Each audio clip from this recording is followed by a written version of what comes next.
Hey there and welcome back. If the day has finally let go of you and the lamps are down low and there is nobody left who needs anything from you tonight, then settle back and let me take you somewhere. We are going to England this evening, 450 years ago, and we are going to spend the night with the most eligible woman who has ever lived. A king of Spain asked for her. A king of Sweden wrote her love letters in Latin and sent his brother to London to throw silver into the streets. An archduke of Austria courted her for the better part of a decade without ever once being in the same room. 2 French princes, a Tsar of Russia, an Italian duke, half the Earls of England, and one man she genuinely loved and could not have. For nearly 50 years, the entire continent asked the same question of one woman over and over, and the answer was always no, and it was never quite a no, and that was rather the point.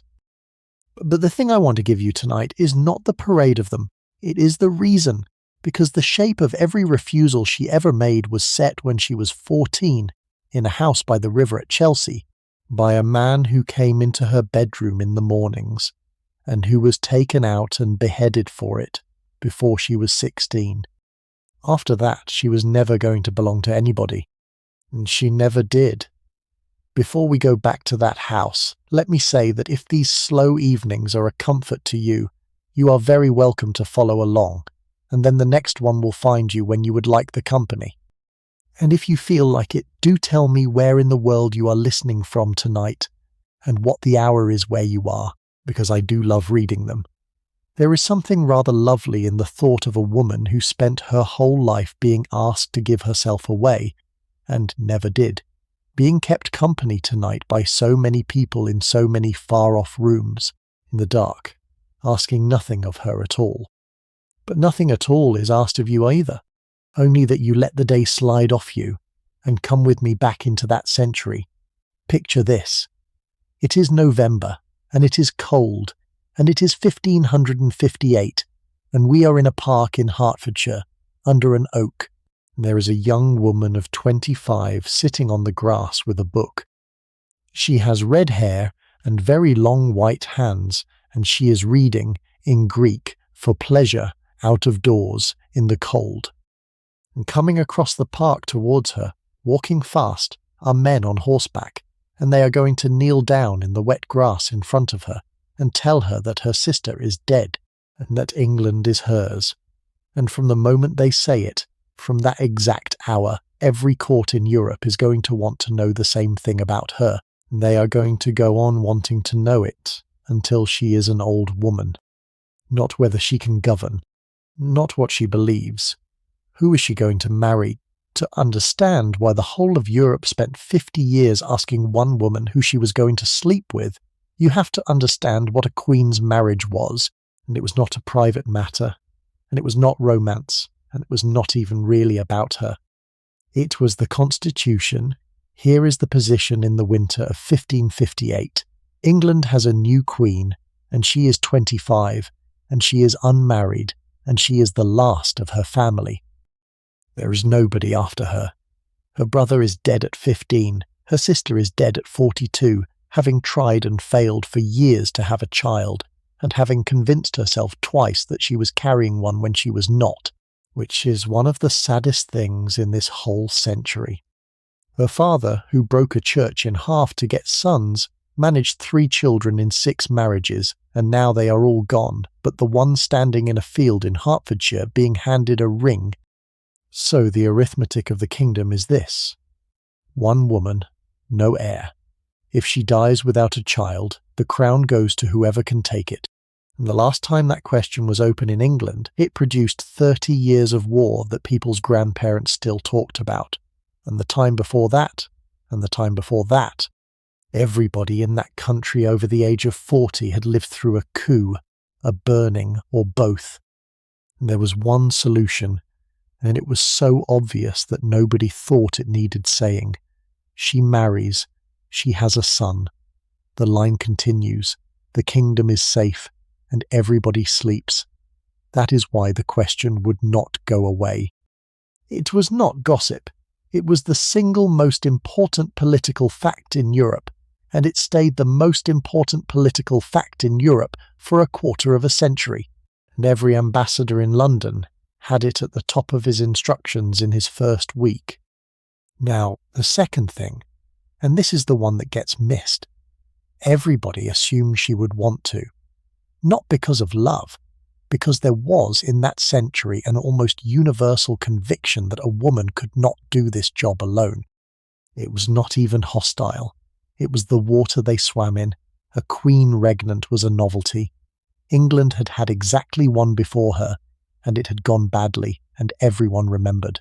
The assumption was that a woman would need a man beside her to lead the armies, because a woman could not, to sit in the council, because a woman would be swayed, to give the country an heir which only she could do, and which she could not do alone. So when the first Parliament of the reign sat down in the February of 1559, within 3 months of her accession, the very first piece of business the House of Commons put to her was a petition asking her to marry. 3 months. She had barely learned where the rooms were, and she stood up and answered them, and her answer is one of the great moments of English political theatre, and it set the terms of the next 44 years. She thanked them. She said she took it kindly that they had not presumed to name anybody, because if they had, she would have been much less pleased. She said she had been wedded to a husband a long time ago, and she held up her hand and showed them the coronation ring on her finger, and told them that the husband was the Kingdom of England. And then came the line that has been quoted ever since. In the end she told them, this shall be for her sufficient, that a marble stone shall declare that a queen, having reigned such a time, lived and died a virgin. She was 25 years old. Nobody believed her. Not one person in that chamber, not one ambassador who reported it home, not one member of her council. They all thought it was a young woman being coy, playing the maiden, holding out for terms. William Cecil, who was the cleverest man in England, and who knew her better than anybody, spent the next 20 years absolutely certain that she would come round.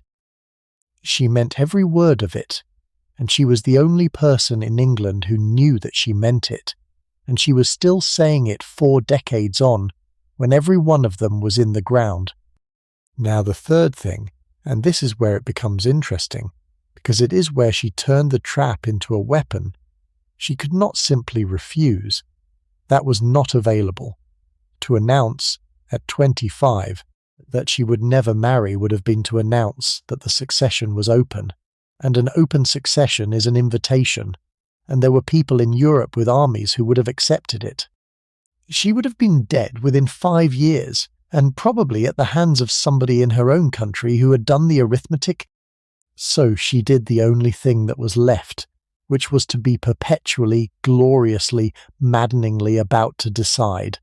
For a quarter of a century, Elizabeth Tudor conducted marriage negotiations with more or less every eligible prince in Europe. Not one of them ever came to anything, and each was worth something to her while it lasted. A courtship with Spain kept Spain from attacking. A courtship with Austria kept the emperor sweet.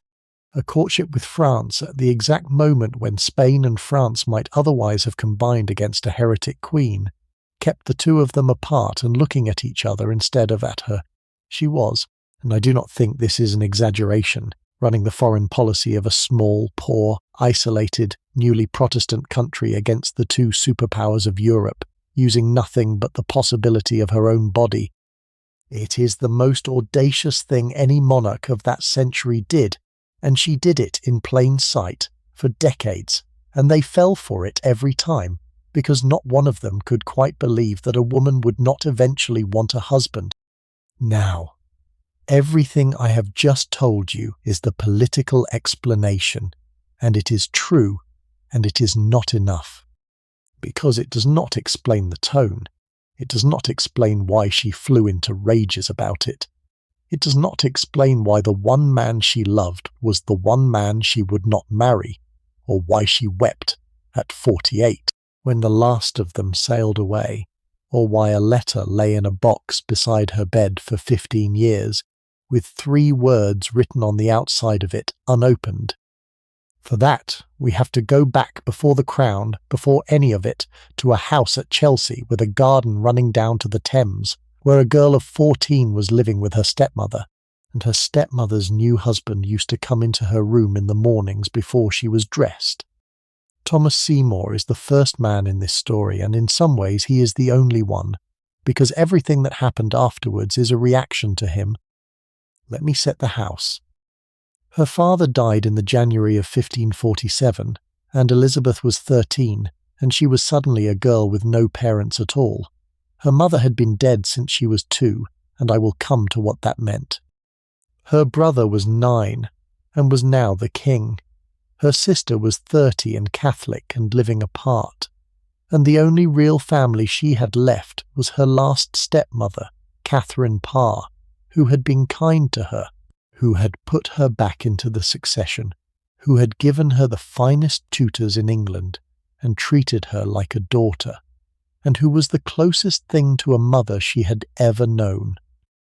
So Elizabeth went to live with Catherine Parr in her household at Chelsea, in a good house with a garden going down to the river. And that should have been the safest place in England. And within about 4 months of the old king's death, Catherine Parr married Thomas Seymour. Now, who was he? He was the brother of the late Queen Jane, so he was the young king's uncle.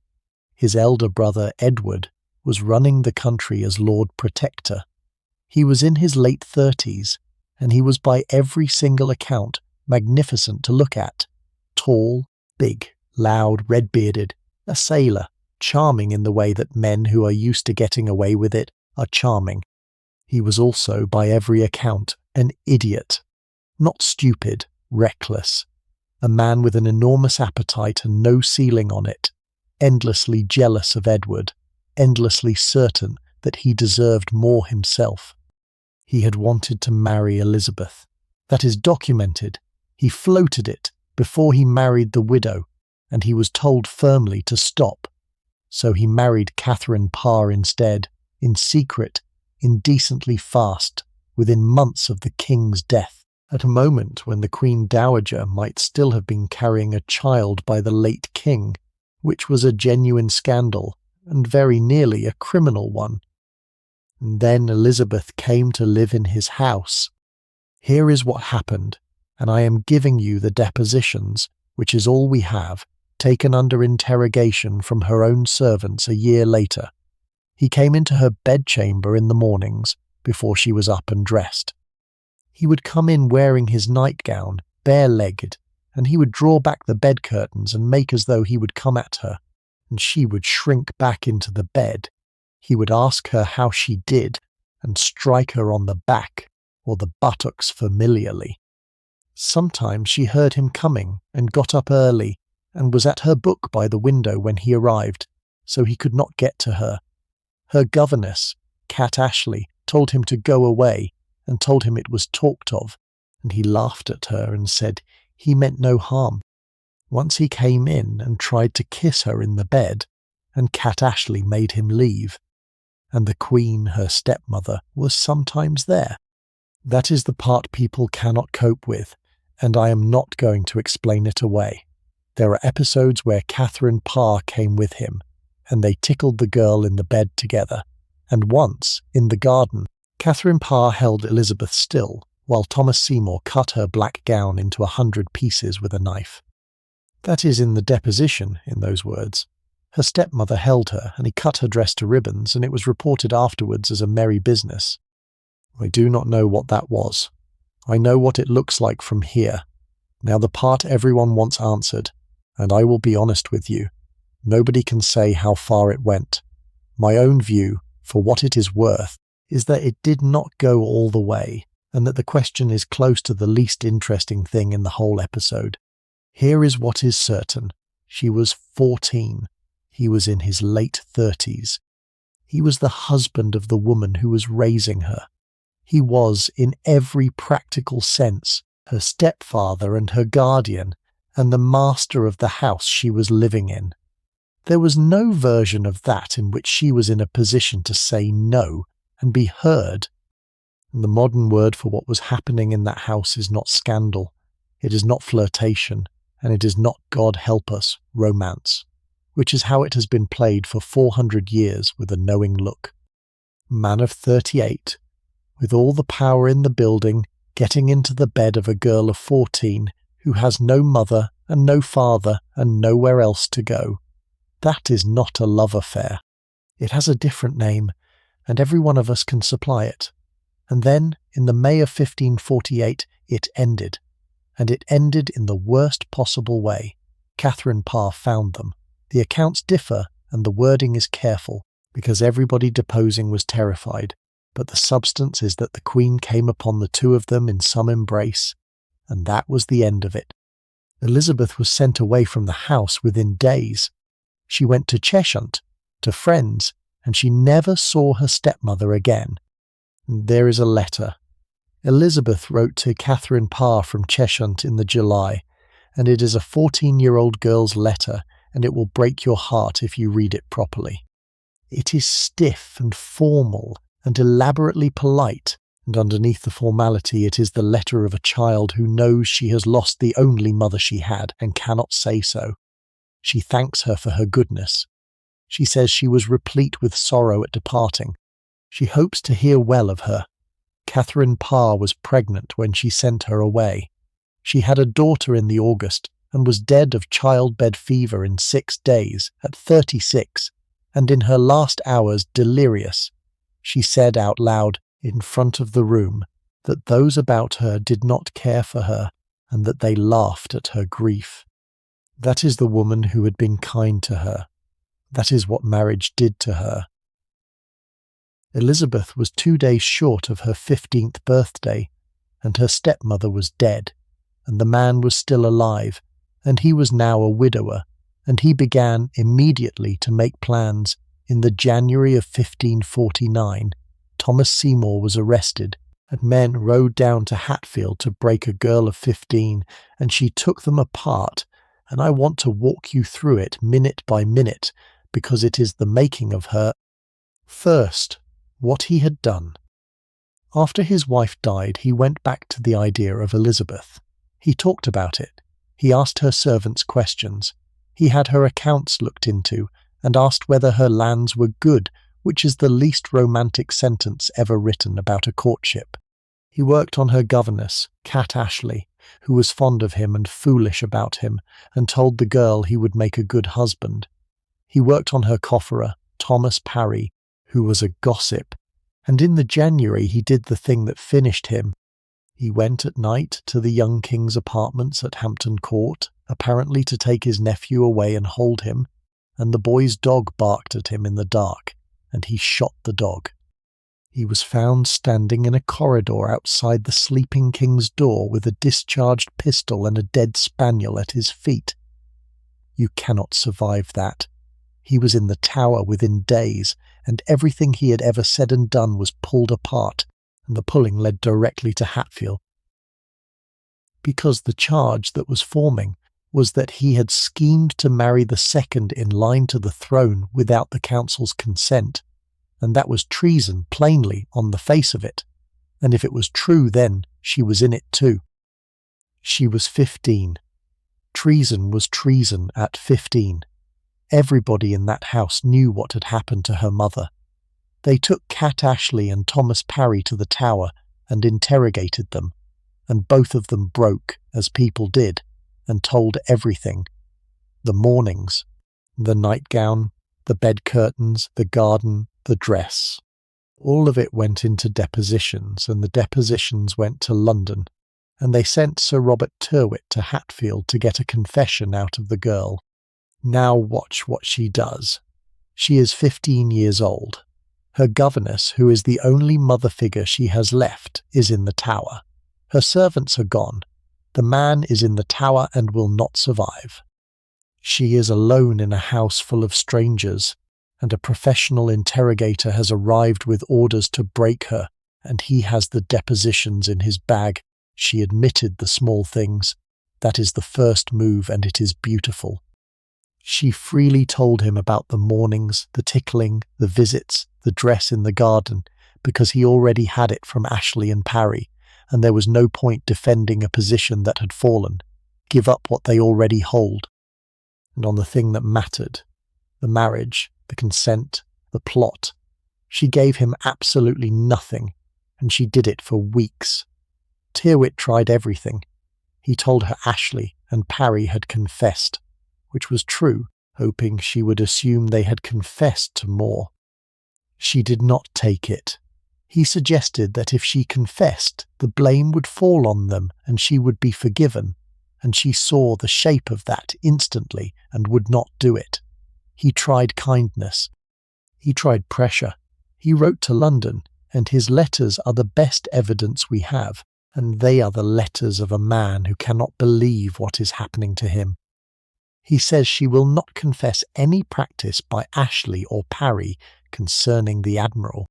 He says he does see it her face that she is guilty, and then, finally, in exasperation, he writes the sentence that ought to be on her tomb, that she has a very good wit. Nothing is gotten out of her, but by great policy. She was 15. And then she went further, and this is the move that tells you everything about the next 54 years. She wrote to the Lord Protector herself, not a plea, a letter of complaint. She told him that there were rumours abroad that she was in the Tower and with child by the Admiral, and that these were shameful slanders, and that she desired that she might come to court so that people could see her and know that it was a lie. She asked him to have a proclamation issued against those spreading it, 15 years old, under investigation for treason, and she counterattacked. She did not beg. She demanded that the government publicly defend her reputation, and she framed her own honour as a matter of the honour of the crown, and she was so exactly right about it that they did it. And she never gave them the one thing they needed, and because she never gave it, they could not touch her. Thomas Seymour was attainted, which meant no trial, no hearing, no defence. A bill passed through Parliament declaring him guilty. He went to the block on Tower Hill on the 20th of March, 1549. He died badly. There is one report that he had spent his last hours writing letters in orange juice, on his shoe sole, using an aglet from his hose as a pen, urging Elizabeth and her sister against the government. It may be a story.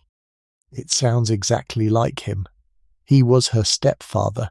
He was, in whatever ugly way, the first man who ever wanted her, and they cut his head off before her 16th birthday, and she was in a house in the country listening for the news. There is one line attributed to her about it, and it is very likely apocryphal, and it is too good to leave out. She is supposed to have said, when she was told that this day died a man of much wit and very little judgment. If she never said it, somebody who knew her did, and they had her exactly. Now let me tell you what she took out of that winter, because she carried it for the rest of her life, and you will see it in every chapter that follows. The first lesson is that a man wanting you is not a compliment. It is a claim on your property, and it is a way of getting at your title, and in her case it very nearly got her killed. He was not in love with her. He was in love with the position of being married to the king's sister, and she worked that out at 15, in the middle of it, and it made her permanently unable to hear a proposal as anything else. The second lesson is that the scandal attaches to the woman. He came into her room. She was 14, and it was her name in the taverns and her belly that people were speculating about, and her reputation that had to be defended by proclamation. He was the one who did it, and she was the one who had to prove she was innocent. And the third is the one that made her a great queen, and it is simply this: say nothing. Give them the harmless truth and hold the rest. Wait, let the interrogation come to you.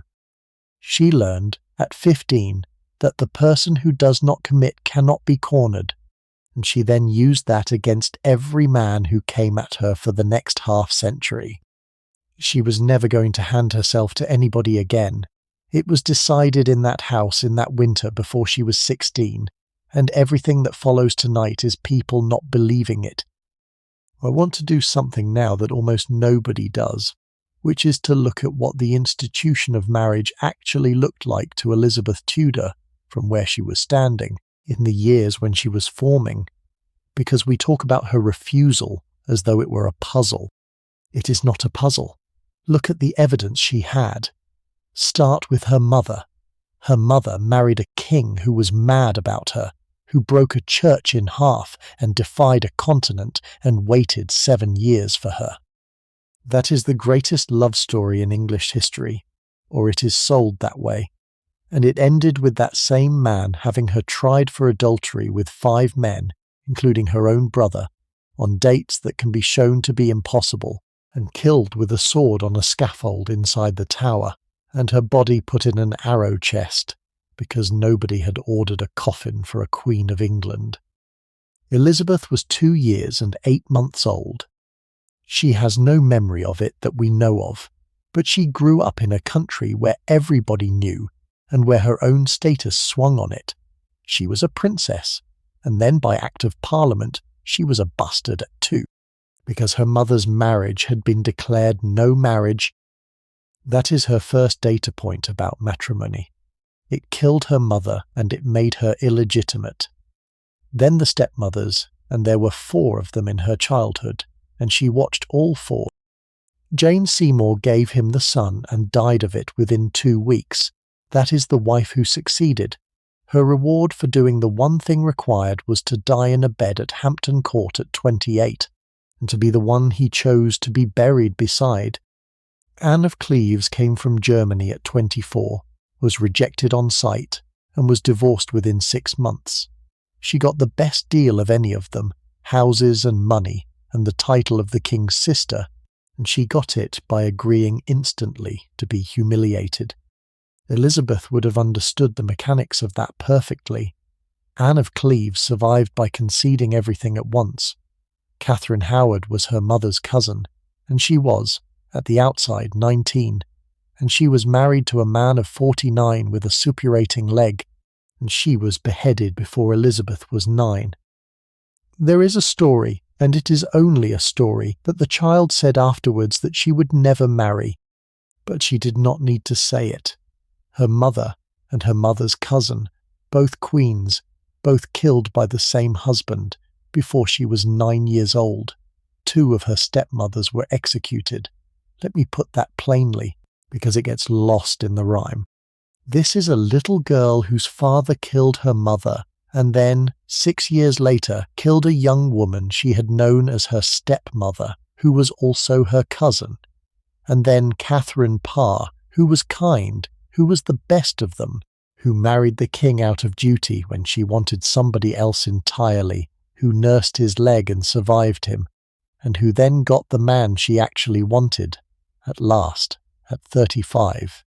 And that marriage brought a predator into the house where her stepdaughter was sleeping, and it ended with the 2 women estranged, and Catherine Parr dead in childbed at 36, and in her delirium at the end, saying that the people around her did not care for her and mocked her grief. That is the whole curriculum. That is what marriage was, taught to one child in one family before she was 15 tay. And then her sister, Mary, came to the throne in 1553, at 37, unmarried, and everybody told her the same thing they would later tell Elizabeth. You must marry. A woman cannot rule alone. The kingdom needs an heir. Mary agreed with them. She did exactly what they wanted.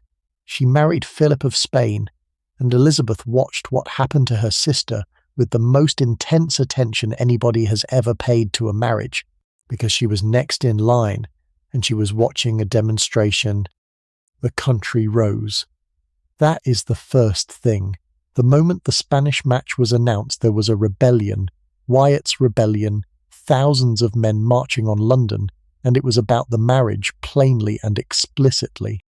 The English would not have a Spaniard, and when it failed, the government came looking for the person who would benefit, and that person was Elizabeth, and she went to the Tower for 2 months and very nearly died there, And the only reason she did not is that they could not prove anything, because, once again, she had committed nothing to paper and said nothing to anybody.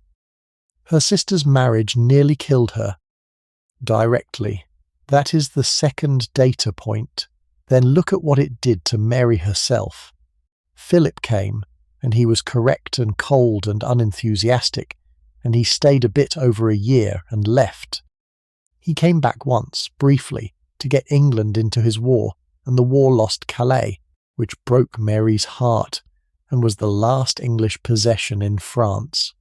She was in love with him, and he was not in love with her, and the whole court could see it, and so could every ambassador in London. And then the pregnancies. Mary believed twice that she was carrying a child. The first time, in 1555, the court went into confinement. The cradle was prepared. The letters announcing the birth were written out with a blank for the date, and the weeks went by and the belly went down, and there was no child, and there had never been a child. She had to come out of that room and face them. And she did it again 3 years later, and there was no child that time either, and she died a few months afterwards. Elizabeth was 21 when her sister sat in that chamber waiting for a baby that did not exist. She was 25 when Mary died, still waiting. That is the demonstration. A woman does exactly what the men tell her to do. She marries the great foreign prince, and it costs her a rebellion, her popularity, a war, a French port, her dignity, and finally, in the most public and humiliating way imaginable, her body betrays her in front of the entire continent, twice, and she dies childless anyway, and the husband is in Brussels and does not come. Now put all of that in one column, and then tell me it is a mystery that Elizabeth Tudor did not want a husband. It is not a mystery. It is arithmetic. Every single woman in her family who married a powerful man was destroyed by it. Her mother, beheaded. Her mother's cousin, beheaded. One stepmother dead of the childbed. One dead of the childbed after the second husband. One divorced. One who survived by surrender. Her sister, humiliated to death. And the only woman in that entire family who ever ended well was the one who never gave herself to anybody at all, and she is the one they still call a mystery. Now, that is the case, and it is a strong one, and I am going to spend the rest of the evening complicating it. Because she was not frightened of men. That is the lazy version, and it is wrong. She spent her whole life surrounded by them, choosing them, teasing them, promoting them, keeping them close, and she was, by every account, entirely delighted by male attention and wanted a great deal of it. She just was not going to sign anything, and in the November of 1558 she got the crown, and within about a fortnight the offers started arriving. The first man to ask for Elizabeth after she became queen was her sister's husband, and he asked within about 10 weeks of the funeral, and there is something so cold about it that takes a moment to absorb. Philip of Spain was 31. He was the most powerful man in the world, or near enough. King of Spain, King of Naples, Lord of the Netherlands, Master of the Silver of the Americas, and until the November of 1558, King of England, by right of his wife. That is the part people forget. He had been king here. He was crowned nothing, but he was king consort. His face was on the coins. His name was on the statutes, and for 4 years the Spanish had a foothold in this country. And then Mary died, and it all evaporated in an afternoon, and there was a young Protestant woman on the throne, and every single thing he had gained was gone. So he proposed. Of course he did. It was the obvious move, and to him it was hardly even a personal matter. It was the recovery of an asset, and here is where you have to be fair to him, because he is remembered in this country as the Armada and nothing else, and that is 30 years later. In 1558 and 59, Philip of Spain was the reason Elizabeth Tudor was alive. Think about the position when her sister was dying. Elizabeth was a heretic, in Catholic eyes a bastard, with a rival claimant available in the shape of Mary of Scotland, who was married to the heir of France and who had a perfectly good claim and a Catholic army behind her. Rome could have declared for her. France would have loved to.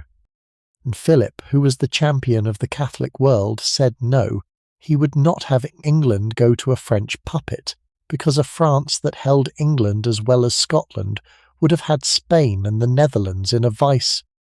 So he protected her. He instructed his ambassador to support her succession. He held the ring for years, and it is a real debt, and she knew it now, the proposal itself. He put it through the ambassador in the January, and the terms are a study in what these things actually were. He would marry her. She would have to return to Rome, or at least do it quietly. He would need a papal dispensation, because he had been married to her sister, and that made it exactly the same impediment that had wrecked her mother's whole world. Sit with that for a second. To marry Philip of Spain, Elizabeth Tudor would have needed a dispensation from Rome permitting her to marry her sister's widower, which is precisely the sort of dispensation whose validity her father had spent 7 years and an entire national church denying, on the ground that no pope on earth had the power to grant one. Her existence rested on that argument. She could not accept a dispensation of that kind without conceding that her mother's marriage was invalid, and that she herself had no right to be sitting where she was. She said no. It took her about 4 months of politeness to get there, and she never gave him an outright refusal until she absolutely had to, which is the pattern for the next 25 years, and this is the first outing of it. She was gracious. She was grateful. She was undecided. She was, tragically, unable, on grounds of conscience. And would he understand? He understood perfectly. He was, by his own account, not remotely heartbroken. He wrote that he could not persist in this any longer, and that the whole business had been distasteful. He was betrothed to a French princess of 14 within months, which tells you exactly how much romance had been involved. But here is the thing she got out of it, and this is the first demonstration of the machine she was going to run for the rest of her life. While she was being undecided about Philip, Spain could not move against her. Not for 4 months, not for a year, not while there was any prospect of the thing. And in that window she got her religious settlement through Parliament, established a Protestant church, and put England on a course that made her, in Catholic eyes, unforgivable. She did the single most provocative thing available to her at the precise moment when the most powerful Catholic in the world was hoping to marry her, and therefore could not object. She used his proposal as cover for the very act that made his proposal impossible. That is not luck. That is what she did, again and again, for a quarter of a century, and Philip of Spain was the first man it was done to. And I want to leave you with the very end of it, because history has a sense of humour. 30 years later, in the summer of 1588, the man who had once asked to marry her sent 130 ships up the Channel to take her country away, and there is a document among the Spanish papers of that campaign, drawn up in advance, dealing with what was to be done with her when they had her. He had asked once, in the January of 1559, and she had smiled and thanked him and said she could not, and 30 years later he came back for an answer with an armada. She was 54 by then, and she had refused the whole of Europe, one at a time, and the wind blew the ships onto the rocks. But that is a long way off. In the spring of 1559 she was 25, and Philip had gone, and there was a queue behind him going out of the door and down the stairs. And before we join it, I want to show you how one of these things actually worked, because it was nothing whatever like a courtship. I want to stop the parade for a moment and show you how one of these courtships actually worked, physically, in practice, because we say the word and imagine something like a romance, and it was nothing whatever like a romance. It was an industry. Start with the fact that they never met. That is the thing to hold on to, and it is almost impossible for us. Elizabeth Tudor was courted by more than 20 men over half a century, and she laid eyes on exactly one of them. 1. The rest of it, all of it, every proposal in this evening except the last, was conducted entirely at a distance of hundreds of miles by professionals. So what actually crossed the sea? Portraits. This is a real business, and it is stranger than you think. A painter would be sent to the prince, or the prince would have himself painted, and the panel would be carried across the continent in a case on a mule, and it would arrive months later and be presented, formally, in a ceremony. And the queen would look at a picture of a man she would never see, painted by a man who was being paid by that man's father, and everybody in the room would watch her face. And the portraits lied, obviously. Everybody knew they lied. Her own father had married a woman on the strength of one, and then spent the rest of his life complaining about it, which is the single most famous cautionary tale of that century, and it had happened in her own house. So the ambassadors were sent to look, and their dispatches are extraordinary reading, because their job was to describe a man's body to a foreign government: height, legs, complexion, whether the beard was good, whether he was straight, whether there was any smell about him, whether the family had the pox in it, and whether his mother had had healthy children, and how many, and whether they had lived. She did the same to them. Her ambassadors abroad were quizzed about the archduke's build and his hunting, and whether he was of a merry disposition. And the foreign ambassadors in London were doing it to her constantly, and reporting home in code about her figure and her hair and her teeth and her monthly courses, which they obtained, by the way, by bribing her laundresses.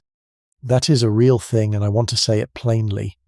Foreign governments were paying the women who washed the Queen of England's linen to tell them whether she was still capable of bearing a child. She knew it. Everybody knew it. That was the diplomacy of a royal marriage. Then the negotiation, which was a treaty and nothing but what was actually being argued about for years in these things, was a contract with clauses. What is the dowry? What is the jointure? Which is what she gets if he dies? What is his title here? And does he become king? And does he keep it if she dies first? Which is precisely what her sister's people had fought over, and precisely what Philip had wanted. Can he bring his own household? And how many? And are they paid out of English revenues? What happens to the children? Who raises them, and in what religion? What happens if there are no children? Can he take her out of the country? Can he make war in her name? And can he hear Mass? And where, and who is allowed to attend it? That is the courtship. That is what those men in black spent a decade doing. Somewhere at the bottom of the document there is a woman and a man and a bed, but you would have to read a very long way to find them. And then, when it was serious, there was the proxy. This one always stops me. If a marriage went ahead, the wedding itself was often done by proxy. A substitute stood in for the absent groom in a ceremony, and said the words, and put the ring on. And in some traditions there was a physical business afterwards where the proxy would put his bare leg into the bed beside the bride in front of witnesses, to consummate the thing symbolically, and then get up and leave. So a queen could be married to a man she had never met by a stranger, with a leg. Now, hold all of that against what she said in her first parliament, and it starts to look rather different. Everybody, for 400 years, has treated Elizabeth's refusal as a psychological puzzle. What was wrong with her? Was it Seymour? Was it her mother? Was it a physical defect, which was a favourite theory in her own time and is still repeated? There were stories that she had some impediment, that she was incapable, that there was a membrane. The Spanish were told it by a woman who had it from a doctor who had it from somebody, and they wrote it down and believed it, because a woman refusing a husband was so incomprehensible that a physical explanation was easier. But look at the actual offer on the table. A contract, negotiated by men, in which she hands over her authority, her country's foreign policy, possibly her religion, and her body, permanently and irrevocably, to a stranger whose face she knows only from a painting she does not trust, on terms she will not be able to enforce afterwards, in order to undergo a process which had killed her stepmother's predecessor, and killed women of her rank, at a rate that everybody in that century simply accepted. And what does she get for it? A man beside her who by law and custom and scripture is now her head. There is no puzzle. There is nothing to explain. The clever, cautious, terrified, brilliant thing to do was to say no, and she was the cleverest person in the building, and she said no, and everybody has spent 4 centuries wondering what was wrong with her. Now let us go back to the queue at the door, because there was a Swede in it who had been asking since before she was anybody, and he has gone to more trouble than all of them. Eric of Sweden courted Elizabeth Tudor for the better part of 5 years, from 1,000 miles away, in Latin, with a persistence that was somewhere between magnificent and unbearable. And he is the funniest man in this story, and his ending is the saddest. He had started before she was queen. That is the first thing in his favour. He asked for her when she was a disgraced Protestant half-sister living in the country under suspicion, with no money and no prospects, and his father, the King of Sweden, thought he was mad. He wanted her when she was nobody. She never forgot that, and it is why she was gentler with him than with almost anybody. The story of that first suit is wonderful. His envoy arrived, and being Swedish and new to the business, went straight to Elizabeth and made the proposal to her directly, without going near Queen Mary first, which was a diplomatic catastrophe. You did not approach an English princess without the crown's permission, and Elizabeth, who was living at that moment about 1 accusation away from the block, refused him instantly and then reported the whole thing to her sister's council herself, immediately, in writing, made sure everybody knew she had. That is a young woman with a very clear sense of where the trapdoors are. A foreign marriage proposal to the heir presumptive, in secret, in Mary's England, was a treason case with the paperwork half done. She refused it and then handed it in. And then she became queen, and Eric came back, and now it was serious. He was, on paper, an excellent match. He was a Protestant, which none of the great princes were. He was a king in his own right from 1560. He was handsome. There is a portrait, and he is genuinely striking. He was cultivated. He read. He wrote music. He spoke several languages. He was 30-ish, unmarried, and he was in love with the idea of her with an intensity that lasted years. He wrote to her in Latin constantly, and the letters are extraordinary. They are not diplomatic documents. They are love letters in a dead language from a man who had never met her, and they get more fervent as they go. He tells her his heart is not his own. He tells her he burns. He sent portraits. He sent gifts. He tried to come 3 times, and 3 times the sea or the politics stopped him. Once he was actually loading the ships, and his father died, and he had to go and be king instead. Once the fleet was scattered by a storm. Once the whole thing collapsed for other reasons. There is something almost mythic about it. A man who spent 5 years trying to get across a sea to a woman, and never once managed it. When he could not come, he sent his family. His sister came.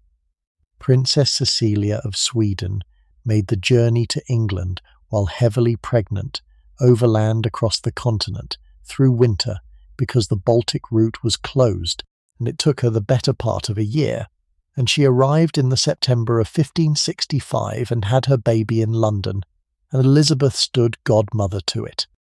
That is how badly that family wanted this, and his brother came, and threw silver into the streets of London out of a moving carriage, and told the crowds who scrambled for it that where he came from there was plenty more, and that they should have a Swedish king. The English adored it. That is the part that gets forgotten. Eric of Sweden was for a while the popular choice, because he was Protestant and he was not Spanish or French, and there were ballads about him. Now why did it fail? The official reason is that Sweden was small. It was cold. It was poor. It was on the edge of the map. It had nothing England needed, and marrying its king would have gained her a Baltic war with Denmark and Poland, and precisely nothing else. Cecil did the arithmetic, and the arithmetic said no. But the real reason is that he made one mistake, and it is a mistake every single one of these men made in turn, and it is the reason none of them ever got anywhere. He got jealous. He heard about Robert Dudley. Of course he did. The whole of Europe had heard about Robert Dudley by 1560, and Eric of Sweden, being a hot-blooded man with a very fragile sense of his own standing, challenged Robert Dudley to single combat. He proposed to come to England and fight the master of the horse for the Queen's hand. His own envoy had to talk him down. And that is the end of it, right there. The moment a man behaved as though she were a prize to be won off another man, he had told her exactly what he thought she was, and she was finished with him. She had learned at 14 what it feels like to be the object in a transaction, and she had a nose for it that never once failed her in 50 years. She let him go with enormous courtesy, over years, never quite refusing, because a Protestant king in the Baltic was worth having as a hopeful friend and worth nothing as a rejected one. And here is the end of Eric, and it is why I wanted to give him a whole chapter. He married in the end in 1568, and he did the most romantic thing anybody in this entire evening does. He married a soldier's daughter, a woman called Karin, who had been selling nuts in the market when he first saw her, who had been his mistress and had borne his children, and he made her Queen of Sweden in a cathedral in front of the aristocracy of his country, whose faces I would like to have seen. And his brothers deposed him for it within months. Not only for that, he was becoming genuinely unwell by then, and he had stabbed a nobleman to death in a fit, and there was a good deal wrong. But the marriage was the crowbar. He spent the rest of his life in prison, moved from castle to castle, and he died in 1577, at 43, almost certainly poisoned on his brother's orders, and his widow, the nutseller who had been queen for a single year, lived another 6 decades. So, he asked her when she was nobody. He wrote to her in Latin the whole time, and never once managed to reach her. He married for love instead, and it destroyed him. Elizabeth outlived him by 26 years, and I do not know whether she ever thought about him, and I hope she did. Now we come to the one who mattered, and I have been putting him off, because everything else in this evening is a negotiation, and this is the only part that is a love story. Robert Dudley. Let me tell you who he actually was, because the popular version of him is a preening favourite in a doublet, and that is not the man. He was born the same year as her, more or less. His grandfather was executed by her father's government, at the very start of it, as a gift to the crowds. His father was executed by her sisters. Hederic Panley, whose entire business was reaching for the crown and being destroyed for it. His father put a girl of 16 on the English throne for 9 days and got his own son married to her, and it ended with the father beheaded, the son beheaded, the girl beheaded, and the rest of the brothers in the Tower waiting to find out. And Robert Dudley was in the Tower through the spring and summer of 1554, under sentence of death at 21. And so was she. That is the thing that binds them, and nothing else in this story comes close to it. In those months, Elizabeth Tudor and Robert Dudley were prisoners in the Tower of London at the same time, both under suspicion of treason, both expecting to be killed, both about 21 years old, Whether they saw each other is argued about. It hardly matters. Every other man in this evening met her at a court, in silk, across a room. He was in the next building, waiting for the axe, in the same month she was. They had known each other since they were children, too. They shared a tutor at one point. He said, long afterwards, that he had known her since she was 8, and that from that age she had always told him she would never marry. He got out. His brothers got out, most of them. One died of it. And when she came to the throne in the November of 1558, one of the very first appointments she made, in the first days before the coronation, was a Robert Dudley as Master of the Horse. That sounds like a stable job. It was one of the great offices, and, crucially, it was the one that meant he was with her every single day. The Master of the Horse rode beside the Queen. He organised her progresses, her hunting, her tournaments, her travel. If she went anywhere, he was at her elbow. She gave him rooms next to her own, and there is a plan of it. His lodgings adjoined hers, and within about 6 months the whole of Europe was writing home about it. The ambassadors are our best evidence, and they are not shy. The Spanish ambassador reported that Lord Robert had come so much into favour that he did whatever he liked with affairs, and that the Queen visited him in his chamber day and night. He reported that people talked of nothing else. He reported that it was said the Queen was only waiting for Lord Robert's wife to die to marry him. They hunted together constantly. They danced. She loved to dance, and she danced with him. There is a description of her watching him at a tilt, with an expression that gave the game away entirely. They quarrelled and made up. He was allowed to say things to her that no other human being on earth was allowed to say, and there is a moment in a later decade when he pushed too far, and she rounded on him and told him that if he thought to rule here, she would take a course to see him forthcoming, and that she would have here but one mistress and no master. That is a woman speaking to a man she has known for 40 years. Now, the question everybody asks, were they lovers? And the honest answer, which nobody likes, is that we cannot know, and that the evidence is genuinely balanced, and that I lean towards no, and that I hold it lightly. The case for is the sheer volume of the gossip, the access, the adjoining rooms, the night visits, and the plain fact that two people who were that close for that long, in that much privacy, are behaving exactly as lovers do. The case against is that she was the most watched woman in the world. She was never alone. That is the thing people cannot picture. A Queen of England slept in a room with her women. She dressed in front of them. She was attended always by ladies whose families were watching her, and half of whom were reporting home to somebody. The logistics of a secret affair in that building are close to impossible, and her enemies, who wanted a pregnancy more than anything on earth and who spread every other slander they could invent, never produced one. But here is what I believe to be true. It does not matter.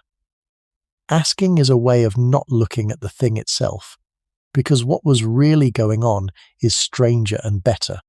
Here is a woman who has been taught comprehensively by her mother's death and her stepmother's deaths, and her sister's humiliation, and a man in her bedroom at 14, that giving yourself to a man is annihilation.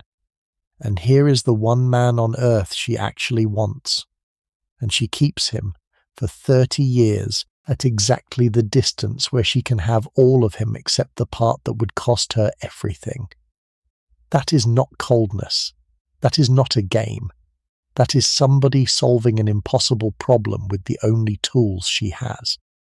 And in the summer of 1560, that arrangement was about 18 months old and running perfectly, and half the court was betting on a wedding, and there was exactly one obstacle in the way of it. He was already married. He had been married since he was 17, to a girl of the same age called Amy Robsart, and it had been a love match, and everybody at the time said so. and by 1560 she was living in a house in Oxfordshire that was not hers, seeing almost nothing of him, with something wrong with her. And on a Sunday in the September of that year, everybody in that house went to the fair, and she made them go. And when they came back, she was lying at the bottom of the stairs with her neck broken. Amy Robsart is the woman this story is built on, and almost nobody knows her name, and I want to give her a chapter of her own, because she was a person and not a plot device, and because her death is the reason Elizabeth Tudor died a virgin queen.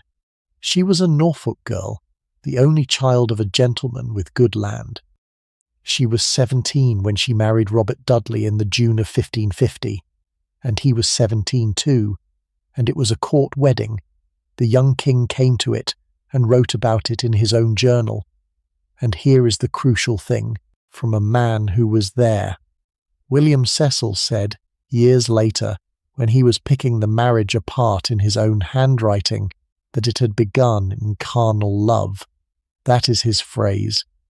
Nuptiae carnalis, he wrote, and then, in English, a marriage begun for pleasure. 2 17-year-olds who wanted each other, married in a summer, with the king watching. It was not a great match for either of them politically. That is the point. He was the 5th son of the most powerful man in England, and he could have had far better. She was a country heiress with no connections. Nobody arranged that for advantage. They picked each other, and then the world happened to them. 3 years in, his father put Jane Grey on the throne, and the whole family fell, and Amy Robsart at 20 went from being the daughter-in-law of the ruler of England to the wife of a condemned traitor, with no lands, no money, and no name. She visited him in the Tower. There is a record of her being allowed in. She spent that year going round, begging their friends for help while he waited to be killed. He got out, and he was restored slowly, and then Elizabeth became queen, and he was made master of the horse in the first week, and everything came back to him at once. And Amy was not brought to court. That is the fact underneath all of it. There was no place made for her. She lived in other people's houses, moving between them, in Berkshire and Oxfordshire, with a small household, while her husband lived at Windsor and Greenwich in rooms adjoining the Queen's, and he visited her occasionally and sent her money for clothes, and the accounts survive, and they are pitiful in their way. Some's for a gown, some's for the journey, some's for her people. She knew, everybody in England knew. The Spanish ambassador wrote that the Queen was waiting for Lord Robert's wife to die. There is a report of a man arrested for saying, in a pub, that the Queen was with child by Robert Dudley, and another for saying that Dudley meant to poison his wife. That was tavern talk in 1560, and Amy Robsart was living in a house in the country hearing it. And she was ill. That is the other thing, and it is important. The Spanish ambassador wrote that she had a malady in her chest, and the word he used points at one particular part of it. That is the only medical evidence we have from her lifetime, and it is very hard to read it as anything other than what it sounds like, which is a cancer. Now, the 8th of September 1560, it was a Sunday. It was the day of Abingdon Fair. She was living at Cumnor Place, an old house near Oxford, with a small household about her, and that morning she insisted, with some vehemence, that every single person under that roof should go to the fair. There was a woman who said she did not want to go, and Amy was angry with her about it and made her go anyway. They all went. The house was empty. And when they came back, she was at the bottom of a short flight of stairs, dead, with her neck broken. The coroner's inquest sat, and the verdict was misadventure. And there is a detail from the inquest document, which was found again in the last century, and it is the strangest thing in the whole business. The jury recorded 2 wounds on her head, one about 1/4 of an inch deep, and one 2 inches deep, and then a broken neck. Now, what happened? Murder is the obvious answer, and it has been the popular one for 400 years, and it is almost certainly wrong, and the reason is simple. Nobody on earth had less to gain from Amy Robsart's death than Robert Dudley. Think about it for 1 second. If his wife dies conveniently while he is being talked about as the Queen's next husband, the whole of Europe will say he killed her. And they did say it, within days, and it destroyed him. He knew that. He was not stupid. And the notion that he arranged, of all things, a killing at the bottom of a staircase in an empty house on the exact afternoon when everybody could see the shape of it, is the behaviour of an imbecile. And he was many things, and never that. When he heard, he did something rather impressive. He sent his own man to Cumnor with instructions that there was to be a full inquest, that the jury was to be chosen without any interference from him, and that they were to find whatever they found. Suicide is the second answer, and it has some support. A woman ill, humiliated, alone, sending everybody out of the house on purpose. But a short staircase is a terrible way to do it, and she was, by all accounts, devout, and to a woman of that century suicide meant damnation. And the third answer, which is the boring one, and which I think is very likely true, is that she was sick, and that if what she had was a cancer that had gone into the bone, then a spine can be so weakened that a small fall or even a stumble will break a neck. It is a known thing. The 2 wounds on the head fit a fall downstairs perfectly well, which leaves the fair and the insistence, and I cannot explain it, and neither can anybody else. Perhaps she wanted the house quiet because she felt ill. Perhaps she wanted one afternoon alone in her life. It is the only unexplained thing, and I would rather leave it unexplained than invent. But here is what actually matters, and it is why this chapter exists. Everybody assumed the wedding would follow. Dudley was free. He was 31, single, the Queen's favourite, and the whole court held its breath. And she did not marry him. She could not. That is the tragedy of it, and it is exact. If she had married Robert Dudley in 1561, she would have been announcing to England and to Europe that she had married a man whose wife had died in an empty house on a convenient afternoon, and the story would have been that they had killed her together, and it would have been said in every court and every pulpit and every tavern in Christendom for the rest of her life. Cecil told her so, everybody told her so, and she knew it before they said it. So the death of Amy Robsart did the exact opposite of what everybody expected. It did not clear the way, it closed the road for good. Robert Dudley spent the next 28 years beside the woman he loved, and never had her, because of a broken neck at the foot of a staircase in Oxfordshire on a Sunday afternoon, while the household was at the fair. And Amy Robsart was buried in St. Mary's in Oxford with an enormous funeral that her husband paid for and did not attend, because he could not, because his presence would have been read. There is a chief mourner listed in the accounts, and it is not him. She was 28 years old. She married a boy she wanted when she was 17, and the world took him, and then she died alone in an empty house, and 400 years later she is remembered as the obstacle. In the opening seasons of the reign there was a queue of Englishmen who genuinely believed they were going to marry the Queen, and the story of what they did to each other is the best comedy in this evening, and it has a point at the end of it. Start with Sir William Pickering, who is my favourite. He was a diplomat, a gentleman of good family, 43, unmarried, and he had been abroad in France a long while on the Queen's business, and had known her before. And in the May of 1559 he came home, and the court decided that he was the coming man. Why? Because she saw him, privately, for hours, more than once. He was brought to her chamber, and they talked for 4 or 5 days running, and nobody else was let in, and the whole of London concluded that it was settled, and Pickering, to his eternal credit, did not believe a word of it. He took a house in London and lived magnificently with a household and music and open table, and enjoyed himself thoroughly. And when the ambassadors came sniffing round to find out where things stood, he told them the plain truth, which was that the Queen would laugh at him and at all the rest of them, because he knew she meant to die a maid. He was right, in the first year of the reign, when nobody else in Europe was, and he said it out loud, and he was the only man in this entire story who understood her from the beginning. He never married. He left her a black horse in his will. Then the Earl of Arundel, who did not understand her at all. Henry Fitzalan was in his late 40s, a widower, immensely grand, the Premier Earl of England, Catholic, and absolutely convinced that his blood entitled him to the throne by way of the bed. And he set about it in the most 16th century way imaginable.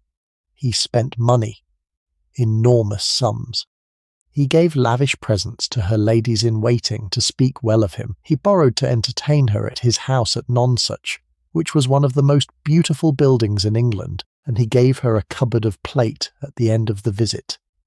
He got nothing, and he hated Pickering for it, and the two of them very nearly came to violence.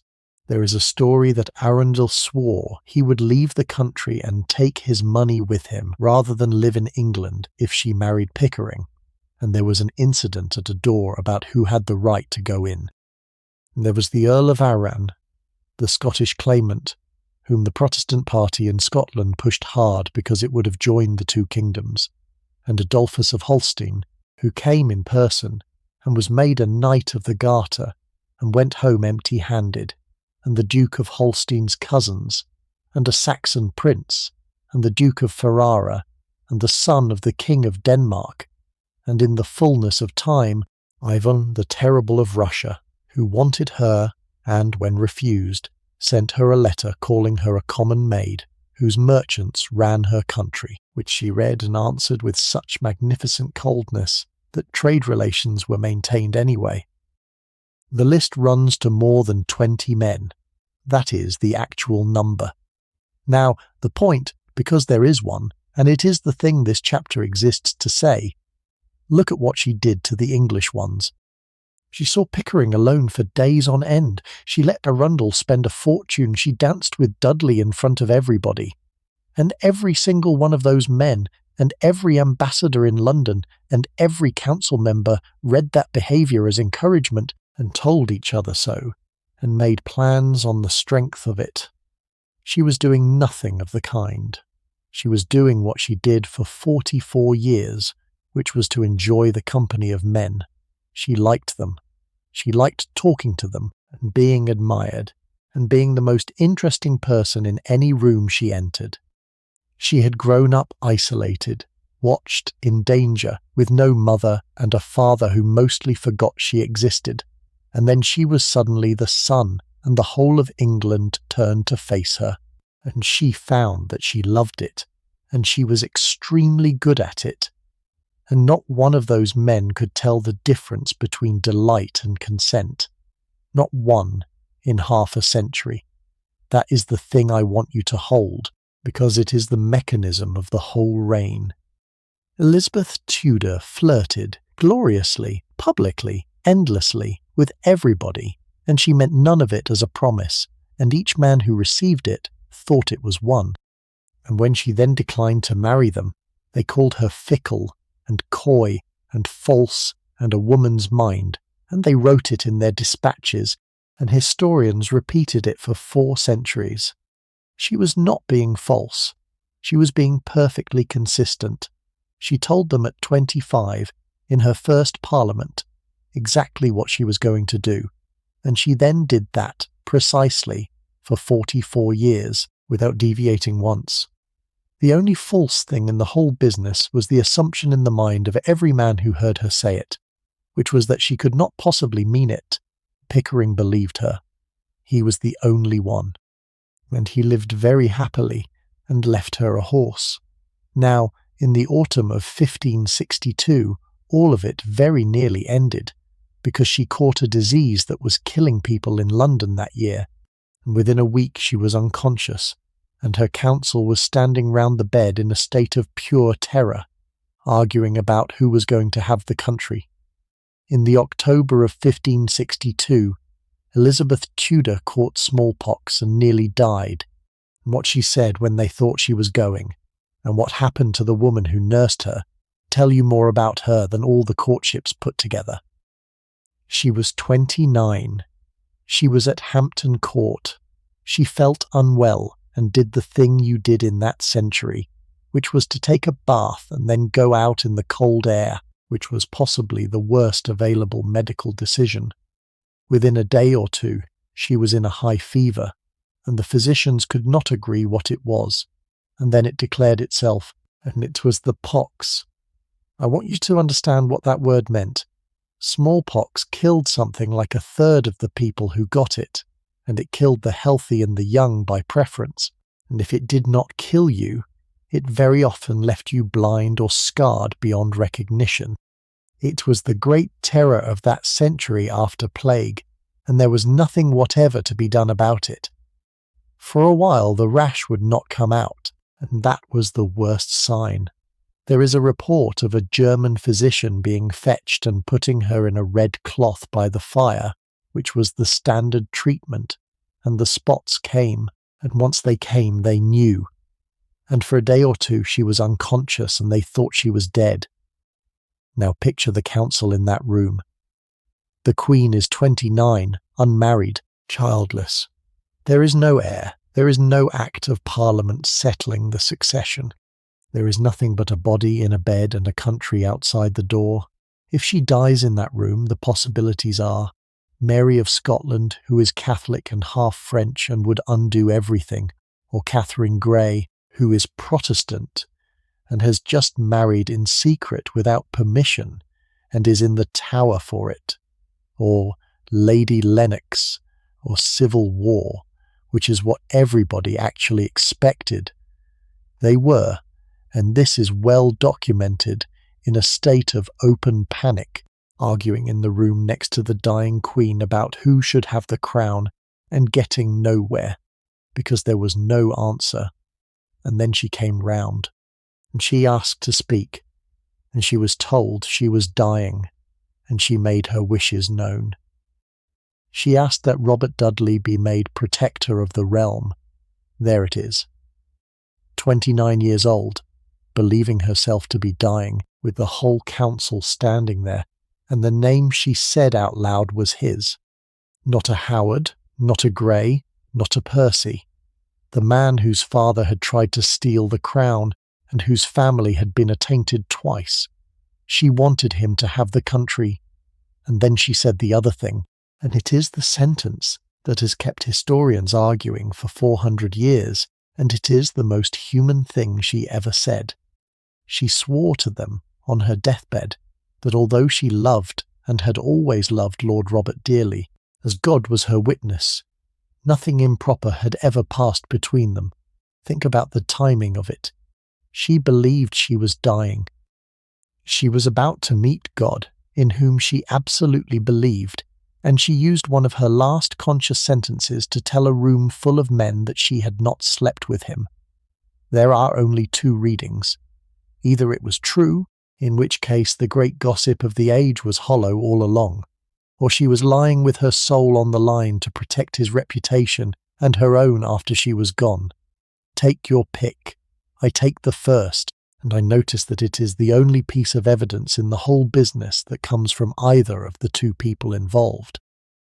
She also asked, and this detail is in the reports and it is unbearably poignant, that Dudley's body servant be given a pension, a named man. She was dying, and she remembered the servant of the man she loved. She did not die. The fever broke, and the pox came out and went, and she recovered, and she was not visibly scarred. It was a very great piece of luck. She wore more white lead on her face as she got older, but that was fashion as much as anything, and the disfigurement story has been overdone. But somebody was scarred, and this is the part of the chapter I actually want you to carry away. Mary Sidney nursed her. She was Robert Dudley's sister. She sat in that room and did the nursing herself day and night for the whole of it, at the exact moment when everybody who could get out of that palace was getting out of it, because smallpox in a closed room is a death sentence, and every single person there knew it. And she caught it, and it took her face. Her husband wrote about it afterwards, and it is one of the saddest things in the English 16th century. He says that when he went away she was a full, fair lady, in his eyes at least the fairest, and when he came home he found her as foul a lady as the smallpox could make her. She never went back into public life. She withdrew. She was given rooms at court, but she kept away from the world, and she spent the rest of her life mostly out of sight. And she is the mother of Philip Sidney, the poet, and of Mary Sidney the Countess, who was one of the finest writers of that age, and she raised both of them out of the light. Elizabeth kept her, and paid her, and gave her lodgings for the rest of her life, and never forgot it. But the woman gave her face for that queen, and the histories give her a footnote. And the political consequence of that October was enormous and immediate.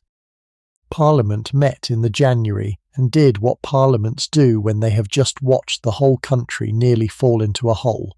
They came at her with everything they had and told her, in the plainest terms anybody had yet used, that she had to marry and had to do it now and had to settle the succession.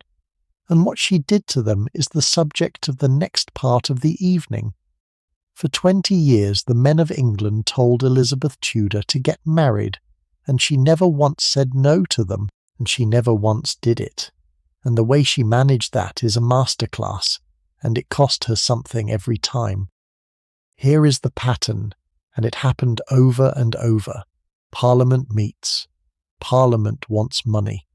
Parliament also wants the succession settled, because every man in that chamber has children and land, and can see perfectly well what happens if she dies.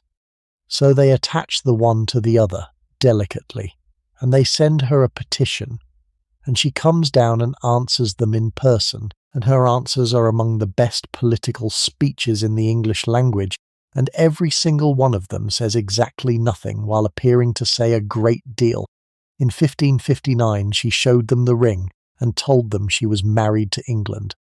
In 1563, in the January after the smallpox, when they were more frightened than they had ever been, both houses petitioned her, and she informed the Commons that the marks they saw on her face were not wrinkles but the scars of the pox, and that although she might be old, God could send her children as he did to St. Elizabeth, and that they should not doubt, but that she would take care of them, which is not an answer. To the Lord she said something better, and it is one of her great sentences. She told them that she had said she meant never to marry, but that if God did not change her mind, she would not. And she said that if she should say she would never marry, she might say more than she could well perform. So, I have told you I will not, and I probably will not, and I am not promising that I will not, and none of that is a commitment, gentlemen. And good afternoon. In 1566 they tried again, and this time they got serious. The Commons voted to withhold her subsidy until she named a successor. That is the nuclear option. That is the money, and it is the only real weapon a Parliament had. And she went off like a gun. She summoned a delegation of 30 from each house and stood in front of them and let them have it. And the version we have is unpolished, and you can hear her voice in it. She had been thinking about the succession since she was a girl, she informed them, and knew more about it than they did. As her father's daughter, she would not be a schoolmistress to them. She thought, she added, that at her death they would not have a better. She told them that this business had been handled by a knot of harebrains. She reminded them that she had been at the door of death, and that even then she had not been afraid, and she asked them whether they thought she was frightened of them. And then she gave them the line that ends it. She said that she would marry as soon as she could conveniently, if God did not take away from her the man with whom she meant to marry, or herself, or else extend her lease. which is a promise composed entirely of escape hatches. And she knew it, and they knew it, and they backed down. Now, why would she not name a successor? Because she had watched it. She had been the successor. She had spent her sister's entire reign as the alternative, and she understood exactly what that meant, which is that every disaffected man in the kingdom orients himself towards the person who comes next, and she had gone to the Tower for it at 20. She said it herself in different words more than once, that she had tasted the practices against her sister and understood exactly what it was to be the second person. She was not being obstinate. She was telling them a hard truth about power that they did not want to hear, which is that the moment there is an official heir, there are two courts, and one of them is waiting for you to die. But I do not want to leave you with only the cleverness, because there is a cost in this chapter, and it is the real subject of it. Imagine being told, by the most important men in your country, in a formal document, once every few years for 20 years, that your body is a matter of public policy, that your not having a husband is a national emergency, that your aging is a crisis. In 1563 she was told to hurry up. She was 29. In 1566, at 33, they debated it in the Commons in terms that would make you put your hands over your ears. In 1576, they were still at it, and by then she was 43. And it was becoming a different kind of insult, because now they were discussing whether she still could. She was never allowed to be a person. That is what nobody says about her. Every single year of her adult life, her womb was the top item on the agenda of the government of England, and it was discussed by committees of men and reported on by foreign ambassadors and speculated about in taverns, and she had to sit there and be gracious about it and turn it aside with a joke. And she did turn it aside, brilliantly, decade after decade, and she made the whole thing look like a game she was winning, and I am sure that on many days it was. But there is a moment in the 1566 speech where the mask comes off for one sentence. She told them she was their anointed queen, and that she would never be by violence constrained to do anything. And then she said, "I thank God I am endued with such qualities that if I were turned out of the realm in my petticoat, I were able to live in any place in Christendom." That is not a queen talking. That is a woman who was interrogated at 15 and imprisoned at 20, saying to a room full of powerful men, "I do not need you. I could walk out of this country with nothing and survive." Nobody ever tried her on it. I have always thought she would have been right. Now, there is a shadow to all of this, and it falls on the women in her own rooms, and I am not going to leave it out. There is a part of this story that nobody tells, and I have been waiting all evening to give it to you, and it is this. While Elizabeth Tudor was refusing to marry, she was also, systematically for 40 years, punishing the women around her who did. Her ladies were not allowed to marry without her permission. That was the rule, and it was absolute, and the permission was very often not given, and the women who went ahead anyway were destroyed for it. Start with Catherine Grey, because hers is the worst. She was the sister of Jane Grey, the girl who was queen for 9 days and beheaded at 16. And after that, Catherine was, by her great-uncle Henry's will, arguably next in line to the throne after Elizabeth herself, which made her, without ever doing a single thing, the most dangerous woman in England. And in the December of 1560, she married Edward Seymour, Earl of Hertford, in secret, for love, in a house in Cannon Row, with one witness, who was his sister. No banns, no permission. There was a priest, and nobody knows his name, and he was never found again. Then Hertford was sent abroad, and Catherine discovered she was pregnant, and his sister, the only witness, died. So now there was a marriage with no proof, no priest, no witness, no paperwork, and a woman visibly carrying the child of the man she said she had married. who was the heir to the English throne. She was terrified out of her mind. She went, in the end, in the middle of the night at Ipswich, and woke up Robert Dudley in his chamber and knelt at his bed and begged him to tell the Queen for her, because she could not. He did, and Elizabeth put her in the Tower, and sent for Hertford, and put him in the Tower, and set up a commission which found that no marriage had ever taken place, which made the baby a bastard, and then the two of them, husband and wife, were held in the Tower in separate lodgings, and the man who kept them, whose name was Warner, felt sorry for them and let them see each other. And she got pregnant again, in the Tower of London, under guard. The Queen went incandescent. Warner lost his job. The couple were separated, and never allowed within sight of one another again. Hertford was fined an enormous sum for deflowering a virgin of the blood royal, which is the actual phrase in the actual judgment. Catherine Grey was moved from house arrest to house arrest for the rest of her life, kept away from her husband, and eventually from her sons, and she stopped eating, and she died in 1568 at 27, having asked at the end for her rings to be given to her husband, and having sent word to the Queen begging her to be good to her children. Her keeper wrote that she died of no disease but grief, and that she had willed herself to death. Then Mary Grey, her younger sister, and this one is almost comic until you look at it properly. She was very small, possibly a dwarf. The reports call her Little Mary. She had no prospects, no beauty by that court standards, and no chance of anything. And in 1565 she married the Queen's sergeant porter, a man called Thomas Keyes, who was a widower with children, who was reportedly the biggest man at court, and who was in every possible sense beneath her. There was nothing in it but affection. She had no plot. She gained nothing. She married the doorman, in secret, because she wanted to.